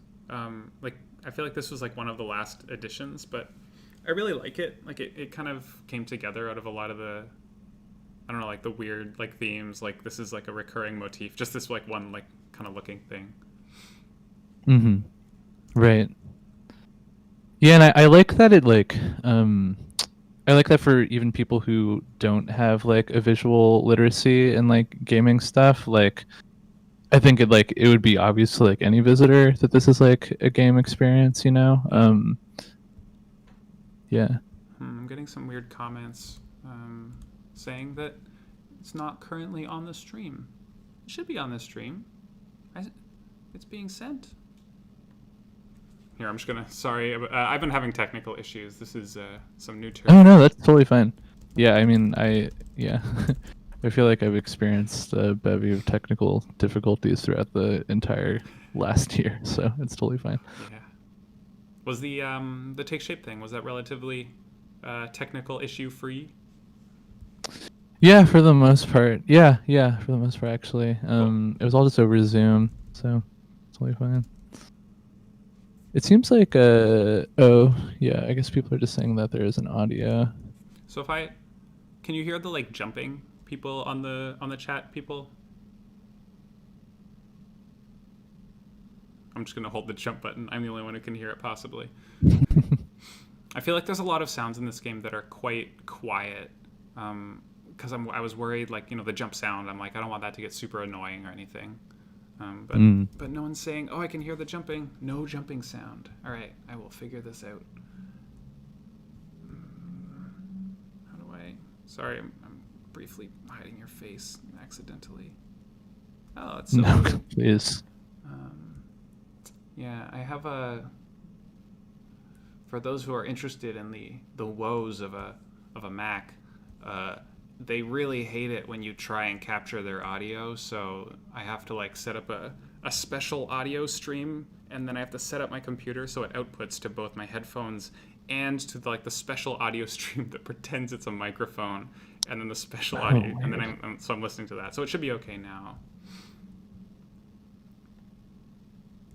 So all right. So I see both of you in the game. No game audio. So everything should be good now. So I'm gonna hop around. So can you hear the game now, everyone?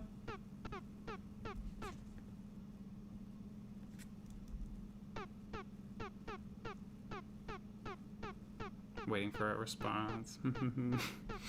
Anyway, in the meantime, how did you? I don't know. I guess like just in general, like, do you feel like there's anything that like you were like more or less a part of in YRKKEY'S Paradise? How do you mean? You mean just like in terms of my personal involvement? Yeah, like I'm curious, like because I know that my hands were like in the guts the whole time, right? Like I'm just curious if there's anything that feels like it was like had more or less, yeah. Well, I mean, one thing was just that, well, when we first started talking about the game, where the game that you'd pitched, like, sort of having, you know, like replicating the duality between meat space and cyberspace, like within a game, I immediately found that really compelling. And I know we'd been like sort of talking about generally, like, you know, meat space would reflect like a much harsher reality, something that's less like viscerally interesting or engaging, but that would serve as a platform for some kind of portal to cyberspace, which would feel more freeing and feel more like, I don't know, feel more like it could grant its players like some sense of freedom and agency that just like wasn't present in meat space. And I remember like our early conversation. I remember an early conversation just sort of being that like, you know, like obviously like in real life as in like the real life of our real lives, not the real life of the game. It's hard to talk about. It's going to be hard to talk about, yeah, for sure, during this discussion. But you know, like in real life, like obviously meat space and cyberspace are like entwined in ways that are like much more nuanced, and you know, in a lot of ways, like cyberspace is still hampered by a lot of the limitations imposed by me, especially with regards to people's abilities to express themselves, to make communities, to find like any sort of sense of security. And our early conversations, I think, like just sort of like talked about trying to bridge the gap between those two things, like the desire to, you know, make a game that like reflected the difference between the two, but also to like accurately capture the nuanced ways in which the two are intertwined. And I feel like that is sort of like, if I had to identify like anything that I had more of an impact on, I think it was that just sort of general thematic direction. And I think it like ended up really manifesting in a way that felt fairly clear and true to the themes that you proposed at the beginning of the project, while still able to explore something that felt like a little bit more nuanced and in between. I remember, I mean, I guess a lot of my games, I think, have I don't know if it's, sorry, I'm trying to find my thoughts and words. I've been making like a bunch of like oubliettes, and those are like these like kind of like weird, aimless, almost depressed, just like games about wandering and not really having a goal, or like feeling like you know what the goal is. And I really appreciated the perspective that you brought to the way I was approaching the themes, because I feel like I was on the path to make another game that was had like a similar kind of feeling of just like everything is bad, like everything's terrible, but your kind of like I don't know, like the emails that you sent, and you were like no, it's like a lot more, like to me anyway, like it felt like you were coming at it and saying like no, it's a lot more nuanced than that. It's there's a lot of interesting details that are worth exploring, and like even beyond just YRKKEY'S Paradise, like I think that going through kind of like that shift was very meaningful to me creatively, just moving away from exploring these themes of just like like this thing is bad and this thing is bad, therefore everything is kind of like bad, you're like stuck between a rock and a hard place. Instead it's like no, like there are differences here that we can kind of like explore the nuances of and celebrate in a way.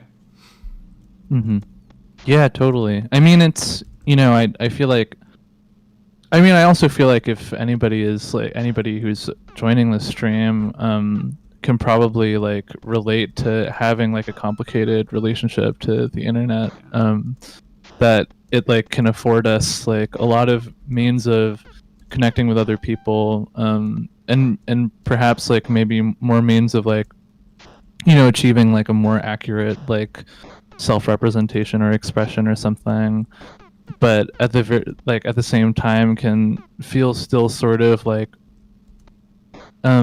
hindered by, I guess, like some of the limitations imposed by the real world. And I just thought that I really loved the I think like the early build that you sent that had the computer in it, like this sort of like towering mess of components with like blinking lights, each of them like sort of like clearly like a vital part of it, a vital part of like your connection to cyberspace, but all of them being sort of vague. Like I felt like there was something about that image that, especially like living through this like pretty like hellish, horrible year, and I'm speaking on a universal sense, and maybe in some ways a personal one, but I think like something about that image really resonated with me. You'd also shared with me that Ampuko game, I'm Not What Remains. Yeah. And I, that also to me was like, this is 2020. Like I have such a like fragile like relationship to the internet and to like the idea of like connecting to people on it. I really like this game, and I'm just gonna. Is it alright if I interrupt you briefly just to like go through it? No, of course. Please. It's yeah. so cool. I'll link it. I feel like I really love I Am Not What Remains. Support the, yeah, it's an entity. Oh, it's loading slowly. Yeah, like the I'm interested in the connection between the parallel you draw between the heap of computers that are like there's this kind of like idea of, I want to say, organisms that I find really interesting lately. which is like Hmm. not like actual organisms, but like it includes like large organizations, but also living organisms, and just like any kind of big thing that's like I know organism is the wrong word. Probably a better word would be like a macrocosm or a system. But like that's what the computer is to me. But can you tell me more about the connection that you're making here between like the mountain of computers? I hope I'm not misunderstanding. And I am not what No, no. remains, like the thematic link there. Yeah, well, I mean, it's like, I honestly had like a really emotional experience when I played I Am Not What Remains for the first time. I think like something that it does really well is it like constructs this really compelling, fascinating world in such a brief amount of time, and then it kind of just like cruelly snatches you away from it. And then you're like sort of left like, like at least how I interpreted like the sort of narrative space of that game, like you're sort of left in this loop where you could continue to try to like reconnect to that world just to get a glimpse of its beauty, and just a glimpse of like some kind of semblance of connection to like an outside world that is like much larger and much more expansive than the one to which you're confined. And like, very obviously like a lot of that like was inspired by like my relationship to, just the quarantine lifestyle, I suppose. But the thing that resonated about the thing in your game, like just like this towering like heap of components, was just that like, like it feels like I think especially like when you get to the rooms in YRKKEY'S Paradise, where you're faced with these like just like these storerooms with like a bunch of different components, some of them broken, some of them still working, all of which you can use to like sort of stack on top of each other, treat as like sort of treat like you would any of the other trash cans in the game.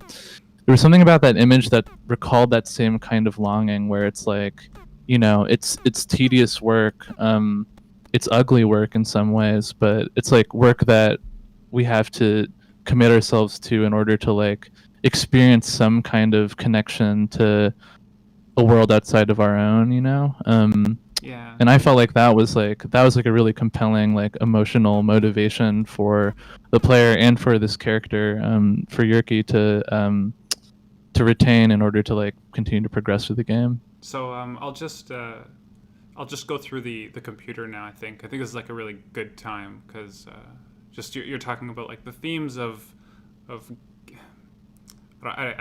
don't mean to like I feel like I can't like phrase what you're saying in a way that is like good. Like you're phrasing it so well. No, it's totally fine. Yeah. No, it's okay. I mean, yeah. The idea of like getting like achieving or earning or like getting something, but then kind of like losing it again, like that loop, I think is I don't know, it's just like such a interesting emotional arc that I'm really interested in. And it feels difficult to achieve in small games, because like kind of by necessity, like in a game you can kind of get like, sometimes I feel like the only currency that ever really matters in a game is like the player's time. Like ultimately you're just like spending time to get something. In like a roguelike or something, like if it's like random chance, it's still like when you fail, like the only thing you can really punish is like by like taking the player's time. And so it's a really difficult thing, because I don't want to take the player's time. Like I don't want to leech that from them. But at the same time, it feels like kind of a necessary mechanism to take advantage of in order to to capture certain feelings, certain aesthetics. Yeah. And finally, yeah, I mean, computer. Oh, nice. Yeah, I mean, I think like something that I really like about this game, like especially when like sort of talking in like MDA aesthetics terms, like I think like what I really like about it is that like in both meat space and in cyberspace, the player is like, I think ideally, although ideally might be subjective, but I think ideally the player is still like driven by the will to explore. in the case of cyberspace, it's very direct. It's like you're given sort of access to this really bright and shiny world. Which you're seeing on and I was the music is like maybe drowning you out a little. Like I'm sure you're audible. I'm just like. Oh yeah, that's okay. That's totally fine. I mean, I think it's apt for like the the jubilant music of cyberspace to be drowning me out a little bit. But yeah, I mean, I think like when you're in cyberspace, like it's the will to explore and to discover like new parts of it. I think is very natural. But I think like for many players, like once they're kicked out of it for the first time, once they sort of like fail to one of the enemies, or if they reach World 4 and decide to leave of their own volition, when they're sort of faced with the reality that they need to like figure out how to get this computer working again, like the configuration that they were immediately given like at the outset of the game like will no longer work for them. What you're seeing here on the screen is like if you haven't played the game, I'll just kind of briefly describe the dynamic here. When you first start out the game, you don't have this complete. Hopefully, or maybe I don't know if I don't. Anyway, you start with an incomplete computer with 4 parts, but you do have all the parts you need in order to build a computer. So I think Sylvie was saying shouldn't even realize like you could go off the screen, which is something that I think is really cool. I really like the feeling of kind of like a world opening up. Like it initially kind of feels like a closed puzzle. Like you're like, oh, how do I solve this? And then once cyberspace kind of like kicks you out again, then really the only way to progress is to realize, oh, the world is like bigger than just my computer. But so you have this piece of paper which shows you what a computer looks like. It's saying like this is the correct computer configuration, and then so what happened the reason I got, or whenever you get kicked out of cyberspace, like one of your parts gets broken. So it's in this case it's this one. So you can see that it doesn't even have a red light. It's just dead. So I can rebuild my computer so that all the other parts kind of connect. But if I go talk to this, it's like I have a blue brain right, but none of the other things. And just to pull back the curtain a little bit, like these are some mechanics you can discover and figure out through play, but basically this is the blue brain right, and nothing else is connected. So yeah, you're like, oh, how do I do this? And eventually unless you give up, which is also like I think like I don't know, I still think about giving up as like a legitimate response to a thing. But you can wander around, and these are the storerooms you were talking about. I feel like I really like this room with just all these red pipes, like these repeating red pipes. Just like they're so useless, but there's so many of them. It feels like I want to use them for something. Oh, and so I was just gonna say I do deliberately avoid giving you like another one of the pieces that you're used to, so you kind of they do exist, but you have to go out of your way to find them. So this one has like the wires going down, and all like this big pile is all wires going up ones. You can get a nice replacement though down here. It's like to me it's like it fell off from the platform above and got pushed off the edge.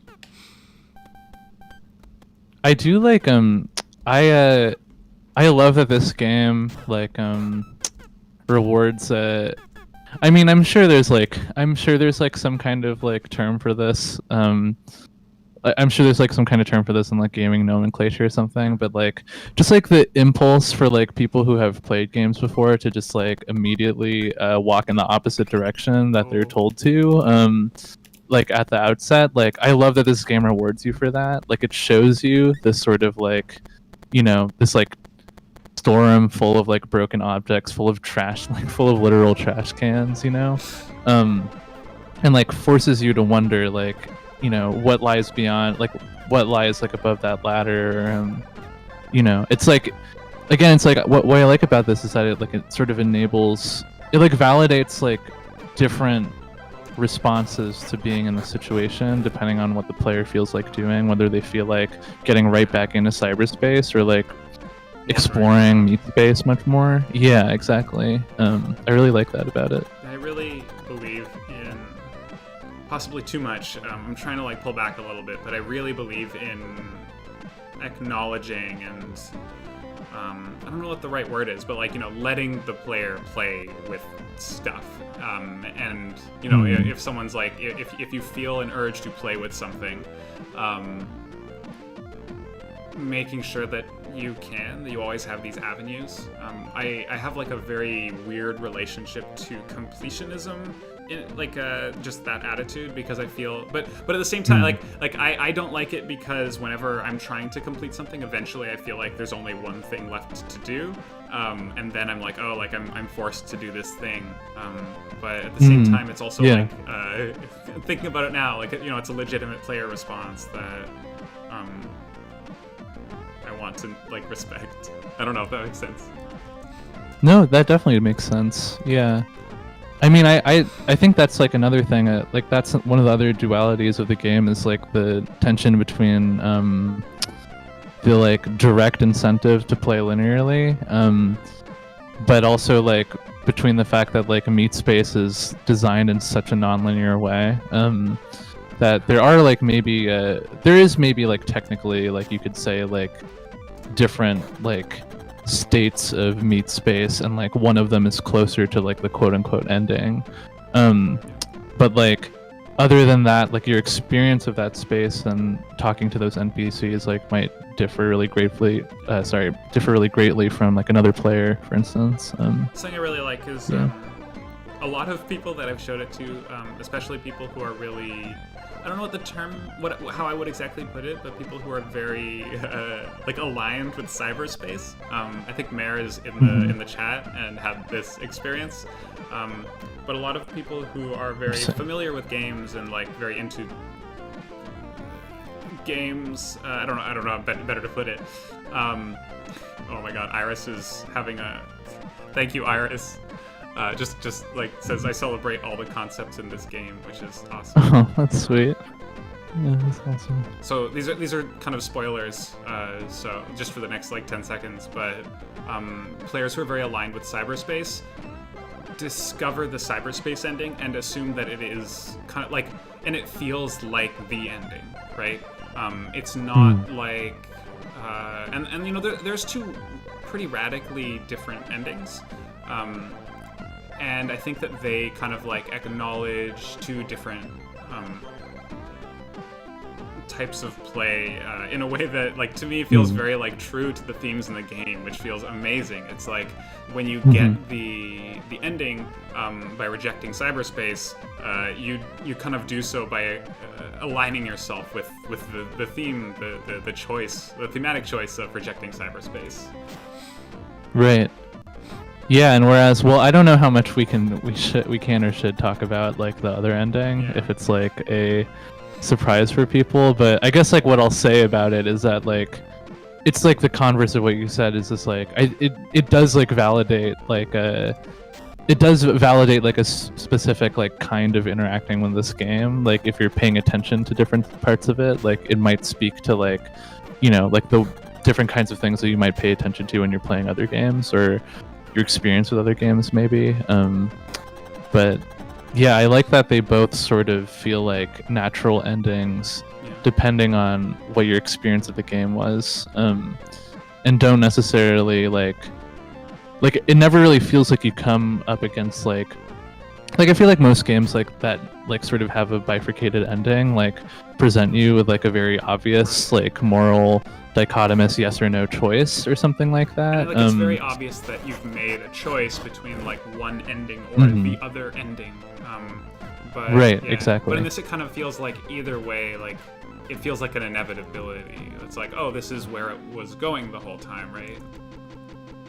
Yeah. Man, exactly. Maybe because the themes of the game are so much about that conflict, and then both endings are like, well, that conflict is resolved.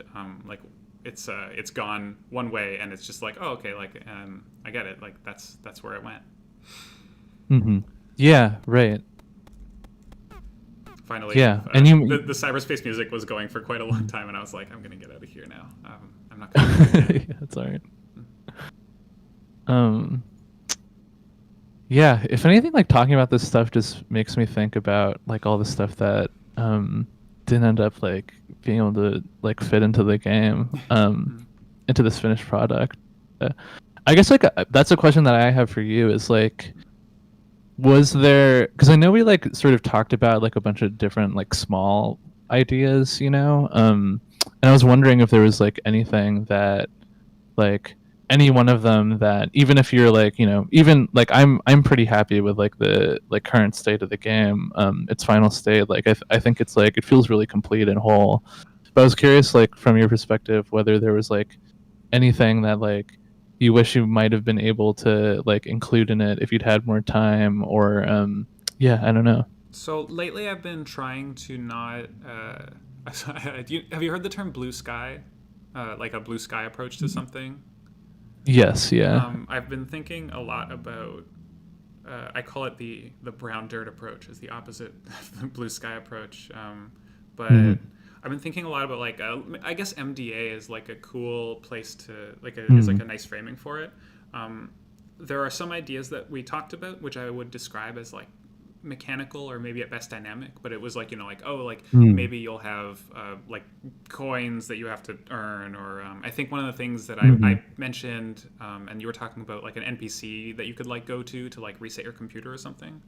And we discussed that. That's right. And that was like a mechanical thing. It was so things like that I'm trying, and I don't really like, right, but I'm trying not to mourn the loss of them, because those things, like I think a lot of the time they don't pan out quite how you expect anyways.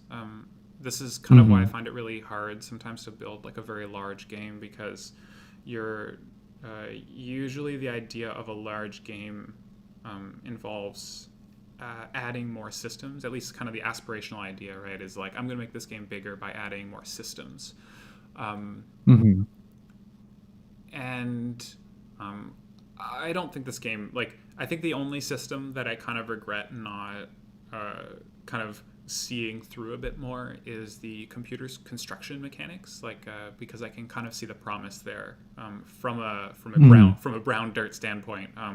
But from the perspective of like, here are some mechanics and they work, and I know why they work, and I know what works about them, and people have played with them, and they want to do things with them. And so I do I'm a little bit sad like that this game doesn't acknowledge all of the things that you can do with these pieces. Like it is acknowledged, but I'm like, this feels like such a rich space that I could go further with. Yeah, right. Thematically, I don't think there's. Oh, yeah. Oh, sorry. We're just getting some questions in the chat about what MDA are and what Blue Sky are. Right. But it seems like they were answered like very confidently by your chat. So.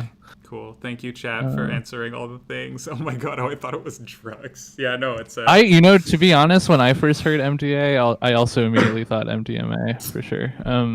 I also heard of MDMA before I heard of MDA, but it's not the drug. It's the game design concept.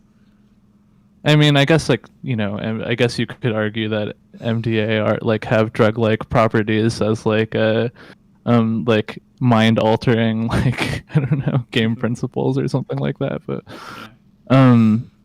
anyway, sorry to interrupt what you were saying. Totally before. Okay. Wait, what was I even saying? Help.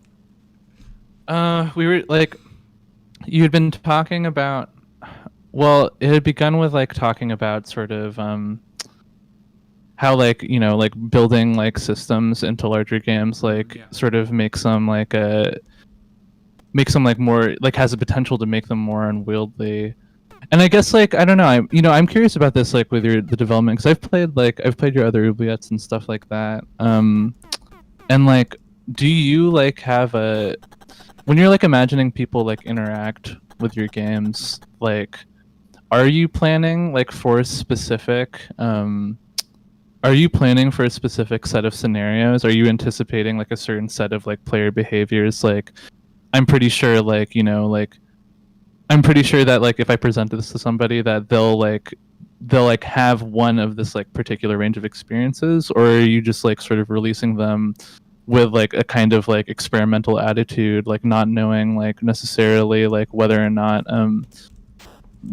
being able to anticipate like how people might like play through them like minute by minute? It's an interesting It's a really interesting question. I'm just gonna exit and go to like one of not an oubliette, but like the like playables that I made. Because this is kind of something that I was thinking about a lot when I was. How do I even describe it? Here, weak spot. Oh, is weak spot only an executable? Oh, it is. Oh, come on. I must have a. Well, sorry, I don't mean to. I was just like, there's one particular game that, but it'd be a pain to stream. But there's one particular game that I think I learned from. When I was working on these things that I called playables, I was trying intentionally to not think about those situations, right? I was like, if I make a game and I say, here is the goal, I would kind of automatically go into thinking about, well, here are the ways that you can get to the goal. Here is kind of like my intended line of play. And so I made a few playables, so this one being jeweled. There's all these little jewels, and they kind of have these weird physical properties. And I was like, what came out of it was people would right. So when you move into the jewels, they kind of get like pushed a little bit, and then if you push more, they kind of like they break, but only certain ones can be broken. So you get this really interesting dynamic of like pushing into the jewels and breaking, like breaking them off of the structure. And like, I think that the very natural response is then you go, oh, okay, so my goal is to, well, not even my goal, right? Like you come up with your own goal and you decide, hey, I want to break off as many jewels as possible. I'm just gonna paste it in chat, I guess, the game, if you want to try it. And this wasn't something that I had designed, but it was something that I had discovered. And kind of through the process of making these playables, I realized that I didn't consider there to be that much of a meaningful difference in terms of the end product. The only, I thought it would be some, morally more salient thing to have made a playground that then people could discover things that I hadn't intended. But I think it doesn't really matter so much to me anymore, because ultimately it's still it's just a feeling. Like if I make a game and 10 out of 10 people all happen to do the same thing using the system, it doesn't matter whether I designed it or not. It's still a very strong. How do I put it? Like it's a strong line of play. Like it's just like a human brain pattern thing, right? Like I've made something that people respond to by playing it in a particular way, and like I can design for that or I can design not for that. And I think if I want to design let's see, I'm sorry, I'm trying to figure out like exactly how to express this. But I don't know. Does that make sense? Does that answer your question? I hope I didn't go off on like a crazy. Yeah. No. That definitely answers my question. I mean, I think something that's interesting about games as a medium, like versus like a lot of other artistic media, is that like there are a number of vectors at which you could like try to. I mean, I guess there's like for lack of a better way of putting this, like when we like talk about games, we often like talk about like the correct ways to play them. Like especially for like their experience-based things, so we're like designing for like sets of experiences, and like anticipating like like when you play test something, like you're like trying to like identify like gaps where like people might seep through and like not experience what you're trying to get them to experience. But we don't often talk about that with like other like forms of art when it's like something that's like. Something like music, for instance, I've like thought a lot about. Like, like we don't present people with music and like expect that there is like a certain set of interpretations that they like some are more valid than others. And like like when you talk about like games as sandboxes or like playgrounds or like just places to spend time, or to through which you can convey a certain like feeling or experience or something like that, like I feel like it sort of runs counter to like talking about games in like a more objective way, talking about them in ways that are like sort of tethered to quantitative metrics of success or failure, or like even just like introducing like the idea of like a game over, like an end state, a fail state, or something like that. Yeah, I mean, something that I really another one of your games that I played before that I really liked was I think I told you about this maybe, but it's the one where like it's you're like wander outside of a wedding, Oh yeah. I think. Yeah. What is that outside? And you go up to it. Yeah, yeah. I always loved that because I felt like it was capturing, like, sure, it's like technically a linear experience. Like in that, like, I guess you could say the end is like I guess you could say the end is like deciding to return to the wedding or something. But what I liked about it was that it captured more of a like sort of latent feeling I've had while like being in other places. Like just sort of offered like a lens to like other daily mundane experiences that I've had, that isn't really attached to like any sort of like I don't think you need to like beat that game to understand what it's trying to convey if it does speak to you. Yeah, that makes a lot of yeah. sense. I think that part of the role of the ending in a game is really to like let the player off the hook, almost like with a poem or something. I wonder what an infinite poem would look like. But I feel like with a lot of media, there is kind of like this built-in just it's finite, and it's finite. Like that if you just keep turning the pages of a book or you keep watching a movie, it will eventually end. Oh my God, can you imagine? Sorry, I just had like a crazy idea, like a movie that you sit down to watch. Like this wouldn't really work, but in like the VHS days when you didn't have like a progress bar. Can you imagine a movie that you just watch, and like what would it feel like to be watching a movie not knowing how long it is, and it's actually infinite? Like the tape is like, or it's like a DVD or something, right? And it's just like it'll just like keep looping or something. But like yeah, like the role of an ending in a game or in any piece of art is just to say like, hey, this is as far as the piece is going to take you. Now it's time for you to kind of like come in and fill in the gaps and like think about what you experienced. Instead of like when a game. I was talking about this with a friend of mine, Jack Kutalek. I hope he's okay with this being public. We were talking about like this idea of haiku games, and that's one of the kind of like little concepts we were playing with was the role that an ending has in a game that wants to evoke something. It's like the ending, it says like, hey, like this is where the game ends and where you kind of like you fill yourself into that part. Right. Yeah. Yeah, I think a lot about that with I don't know, like Twine games, for instance. Or like Porpentine's work, or Porpentine. I never know if I'm saying their name correctly.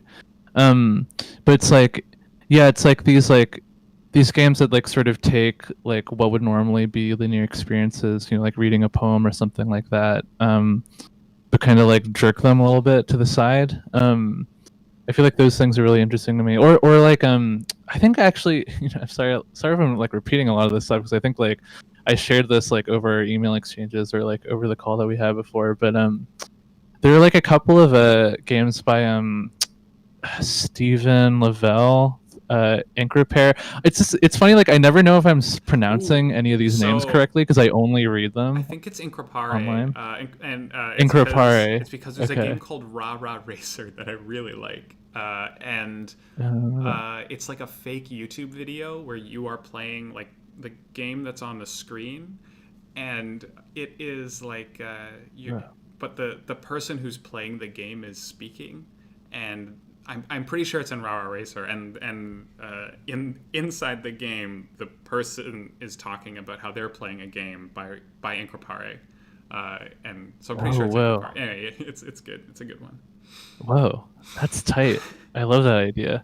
I hadn't heard that before. but anyway, thanks for that. I didn't realize. Okay, so yeah, Increpare. I feel like they have like a couple of games that like there was one that really stuck with me called like Running Memories. It's just like you just sort of like run through. I don't know how it's achieved, but you're like it feels like you're walking through several environments that have been like sort of stacked on top of each other at the same time. And like as you move, like it sort of just like flickers between like different environments. And like, you know, in some cases like it kind of tears through and you can kind of see like the Unity skybox or whatever, and like you can see like where the limitations of the game actually are. But like I feel like I always really like that because yeah, that was like one of those games that I feel like really like evoked like a sensation.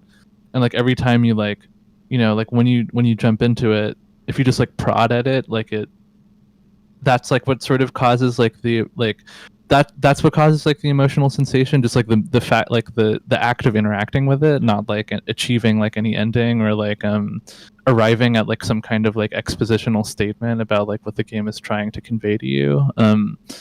And what I like about your games is that like I feel like they often like contain like similar like attitudes towards like inviting people into game spaces, but at the same time, because like a lot of them, you know, like a lot of them like invoke like a sort of like platformer idiom, like there's a kind of tension between like linearity and like non-linearity, between like the like drive to move forward and explore and like reach new places and the impulse to just like sort of like remain where you are and hang out. Yeah, I really like stuff like that. I was kind of reminded of the question you asked earlier, just like about when I went on my like tangent about playables. You were asking like just how I think about these things. Like, do I think about players doing particular things? Mm-hmm. And I do think that like I think that there's a lot of like designed and discovered, like again, like I already rambled about that for like a really long time, but I do think a lot about just things that I think will be really interesting to discover, and like what it will feel like or mean to discover that thing. Mm-hmm. And I think about it in a very I don't want to say it's like non-linear, but I'm not trying to think about it as like a contrast to linear. It's just the way I like to think about things is not like okay, here's like 10 things that you're going to encounter in this order and they'll build on top of each other or not.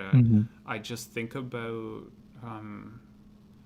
like the system and like so a game that I was streaming before Dungeon Bounce. Let's see. I'll just quickly describe this to you, presuming it loads properly. But I can just show you like a really quick example of something that's just like, you know, I'm playing with a system and then I think, this is something that there's kind of this hole here, right? And like as a designer, I'm empowered to fill this hole up with something. And sometimes it's just like, well, this is a glitch or a bug, or it's like something that I would like to avoid. And sometimes it's just totally unavoidable. But so when you click on one of these numbers, it moves you that many spaces. So if I click on this, so like if I'm facing to the right and I click on the 5, I'll go 1, 2, 3, 4, 5 spaces and I'll land here. I see.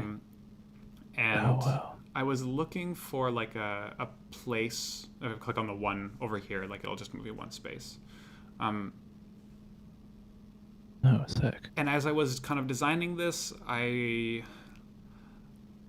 knew that the numbers had like spatial positioning, and I kind of wanted to acknowledge that in some way, but I didn't. So one way that it is acknowledged is, so this enemy that approaches, like if I don't want to die, or so the enemy that approaches will like destroy the numbers, so there's kind of like a gradiated time pressure. But I was still like you know, I was still aware like there's probably more ways to make the position of the number matter, and so if you land on top of a number, it I mean, like, I think this is something that, like, if you are playing a game, it's not something you really like worry about, because you don't have to worry about it. You're like, I'm sure something will happen. And in those cases, I mean, like, just what do you think what happens if you land on top of this one, right? Like, if I click on this one, is this if you had to guess, like, what would it do? Bye, Iris. If you Sorry.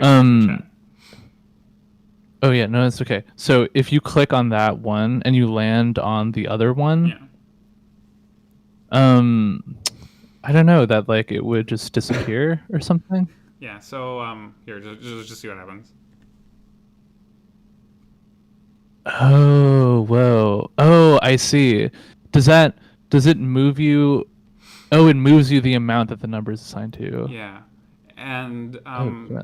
so, like, I'm always on the lookout for these like cool discoveries that are I don't know, just how could I resolve this unsolved edge case in a way that that's it's kind of like, it's like a very like crazy like blend of like interesting or thematically relevant or like really surprising, or maybe it's like it's a useful tactic, right? Like because I think that discovering something, like discovering an interaction that's particularly useful in like a place where you didn't expect it, is it's like a really cool thing to discover, because you get the moment of discovery, but then also you get to feel like, oh, I'm gonna keep using this in the future.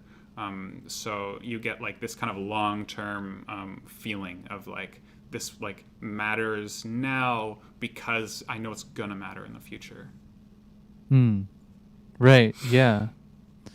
Yeah, and I think like as a player, it's always rewarding to like sense that the developer like explicitly, because at first it's like, I feel like at first like the feeling is like one of surprise or something, like if it's something that you didn't expect. And then I think the other thing is that like, like I feel like what's like really cool about games, like as opposed to other media, is that like they kind of involve you as a player, like in the logic of like making the game, that they like sort of impose this like, like if you want to play the game well, in some ways you like kind of have to understand like the developer's intentions, and in so doing like might come closer to understanding like what makes that particular system like aesthetically satisfying It's or actually, beautiful to you. I don't know if Sylvie's in the beautiful. I love the word beautiful. If Sylvie's still in the chat, but I don't know. But something that she was talking about on a different stream was like the idea of like secrets, and I can't remember if it was Sylvie who brought this up now, but Sylvie was definitely like at the heart of that conversation. And like what you're describing is of like kind of like feeling kind of on the same wavelength as the designer, is something that's really interesting with like hiding secrets. Like if you if you're looking for secrets that someone hid, it's kind of like it's kind of like a little conversation where you're trying to get in sync with this other person who's hidden things for a reason, and you're trying to like feel like you kind of like get the reason. I don't know. I don't know how to end that sentence.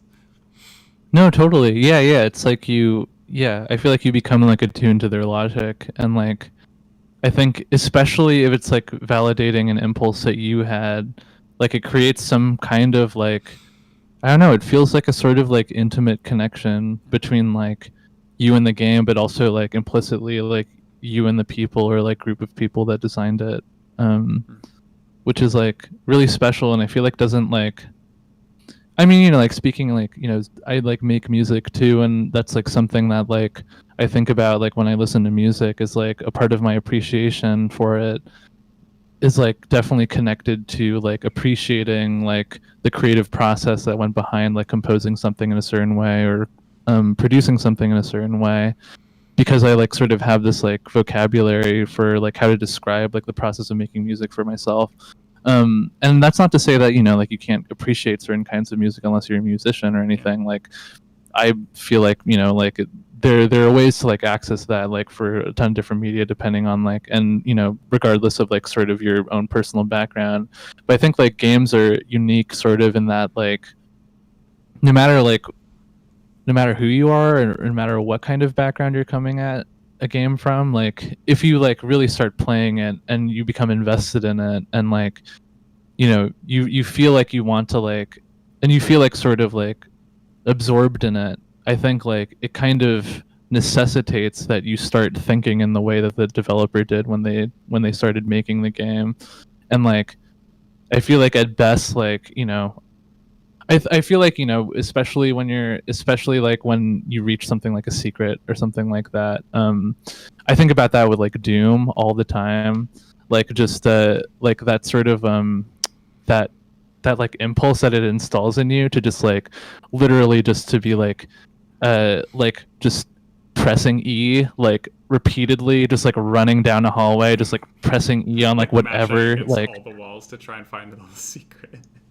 Yeah, exactly. Or just being like, okay, like there's a discolored tile somewhere in here. I know, like I just know it. I know this is exactly where a developer would put one. You know what I mean? Yeah. Like, I feel like that kind of a feeling is so gratifying. It really feels like you've come to understand the work in a really intimate way.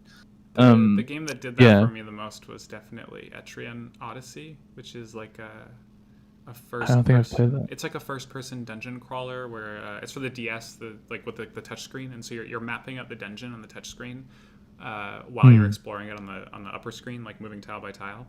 And I'm pretty sure I mentioned this in the secrets stream that I was talking about that Sylvie was hanging out in, and.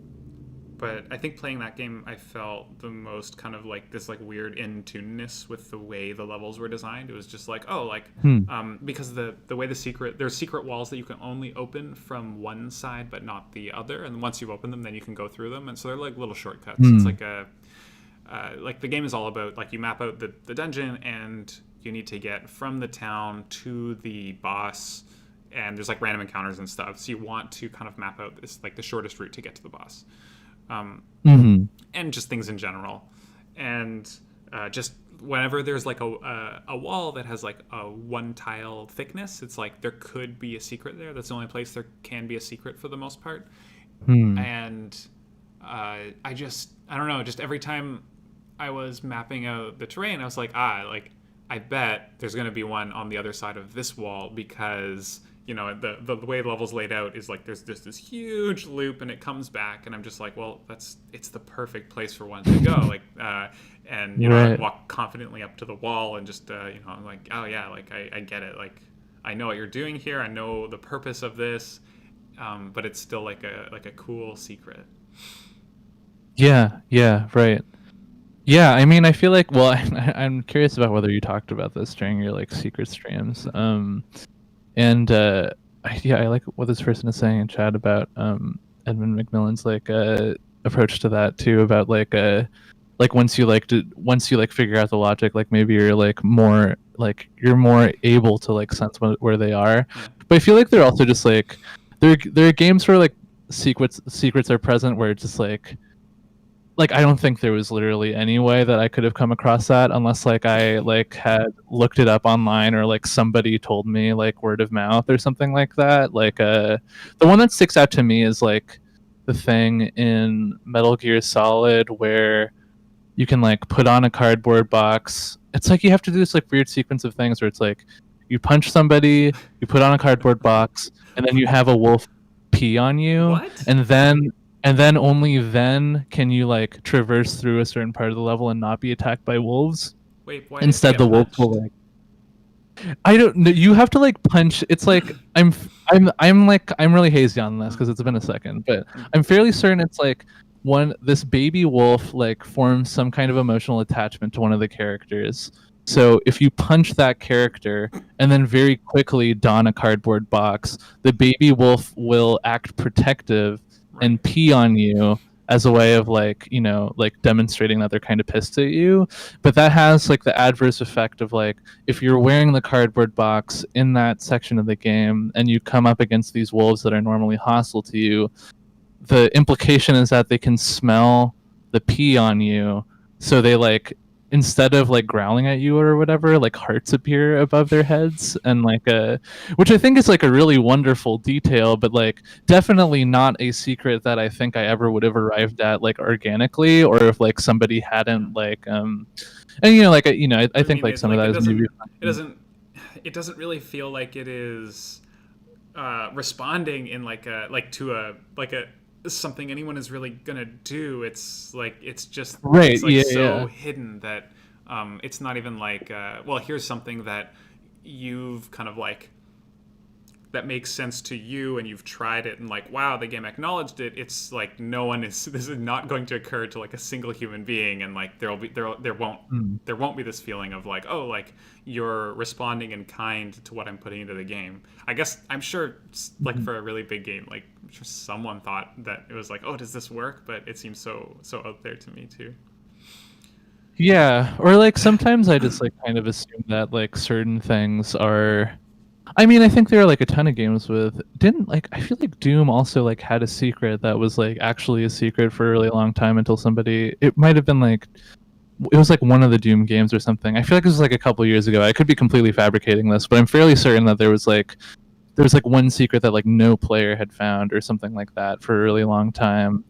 And I think there is like kind of a there's one in Donkey Kong or something too, like I think, or maybe it was Banjo Kazooie. It was like you stomp in like a specific place and like something pops up and just no one had like discovered it or like announced that they discovered it or something. It was like some like unlisted like rainbowy thing. I don't know. I never played that game.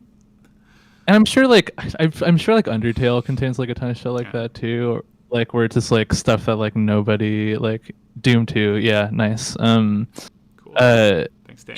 Yeah, I feel like there was like I feel like Undertale probably has like a ton of like secrets like that or something that like nobody has ever like noticed. There's a game that I played. I'm gonna link it because I love it. It's called Cursed Chalice, or Cursed Chalices.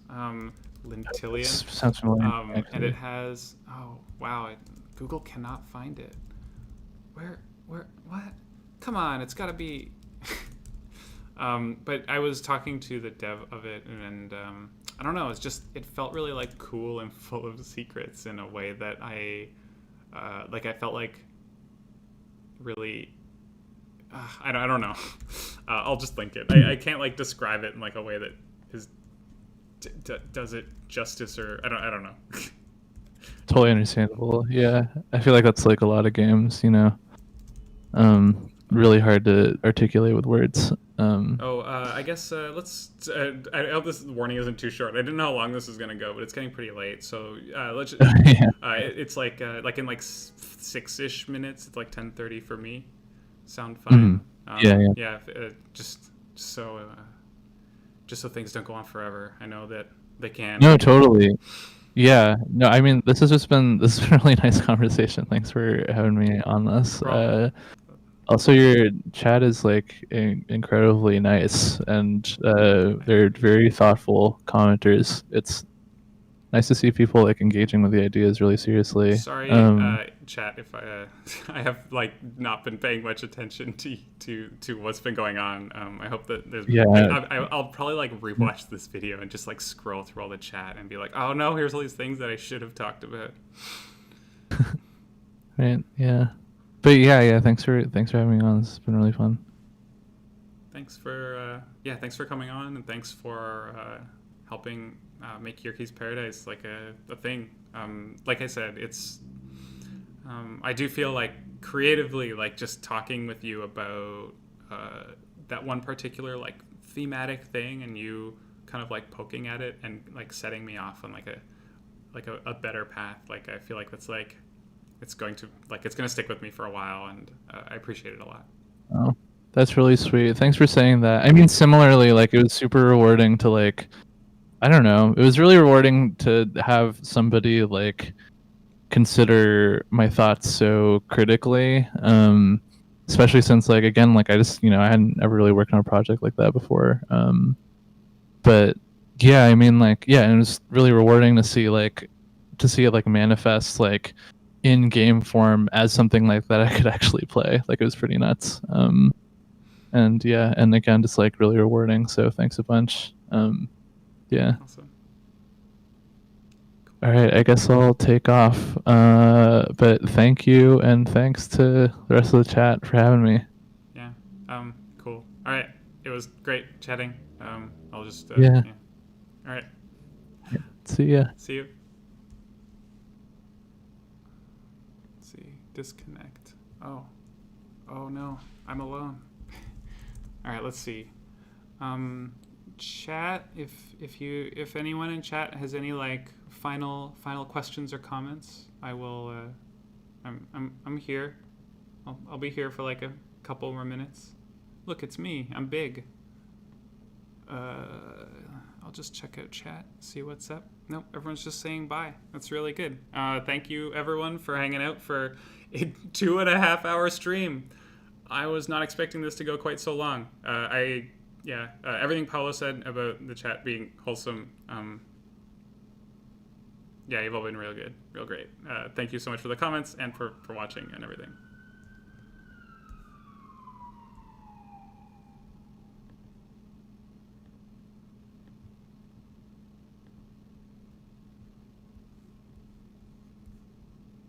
Bye.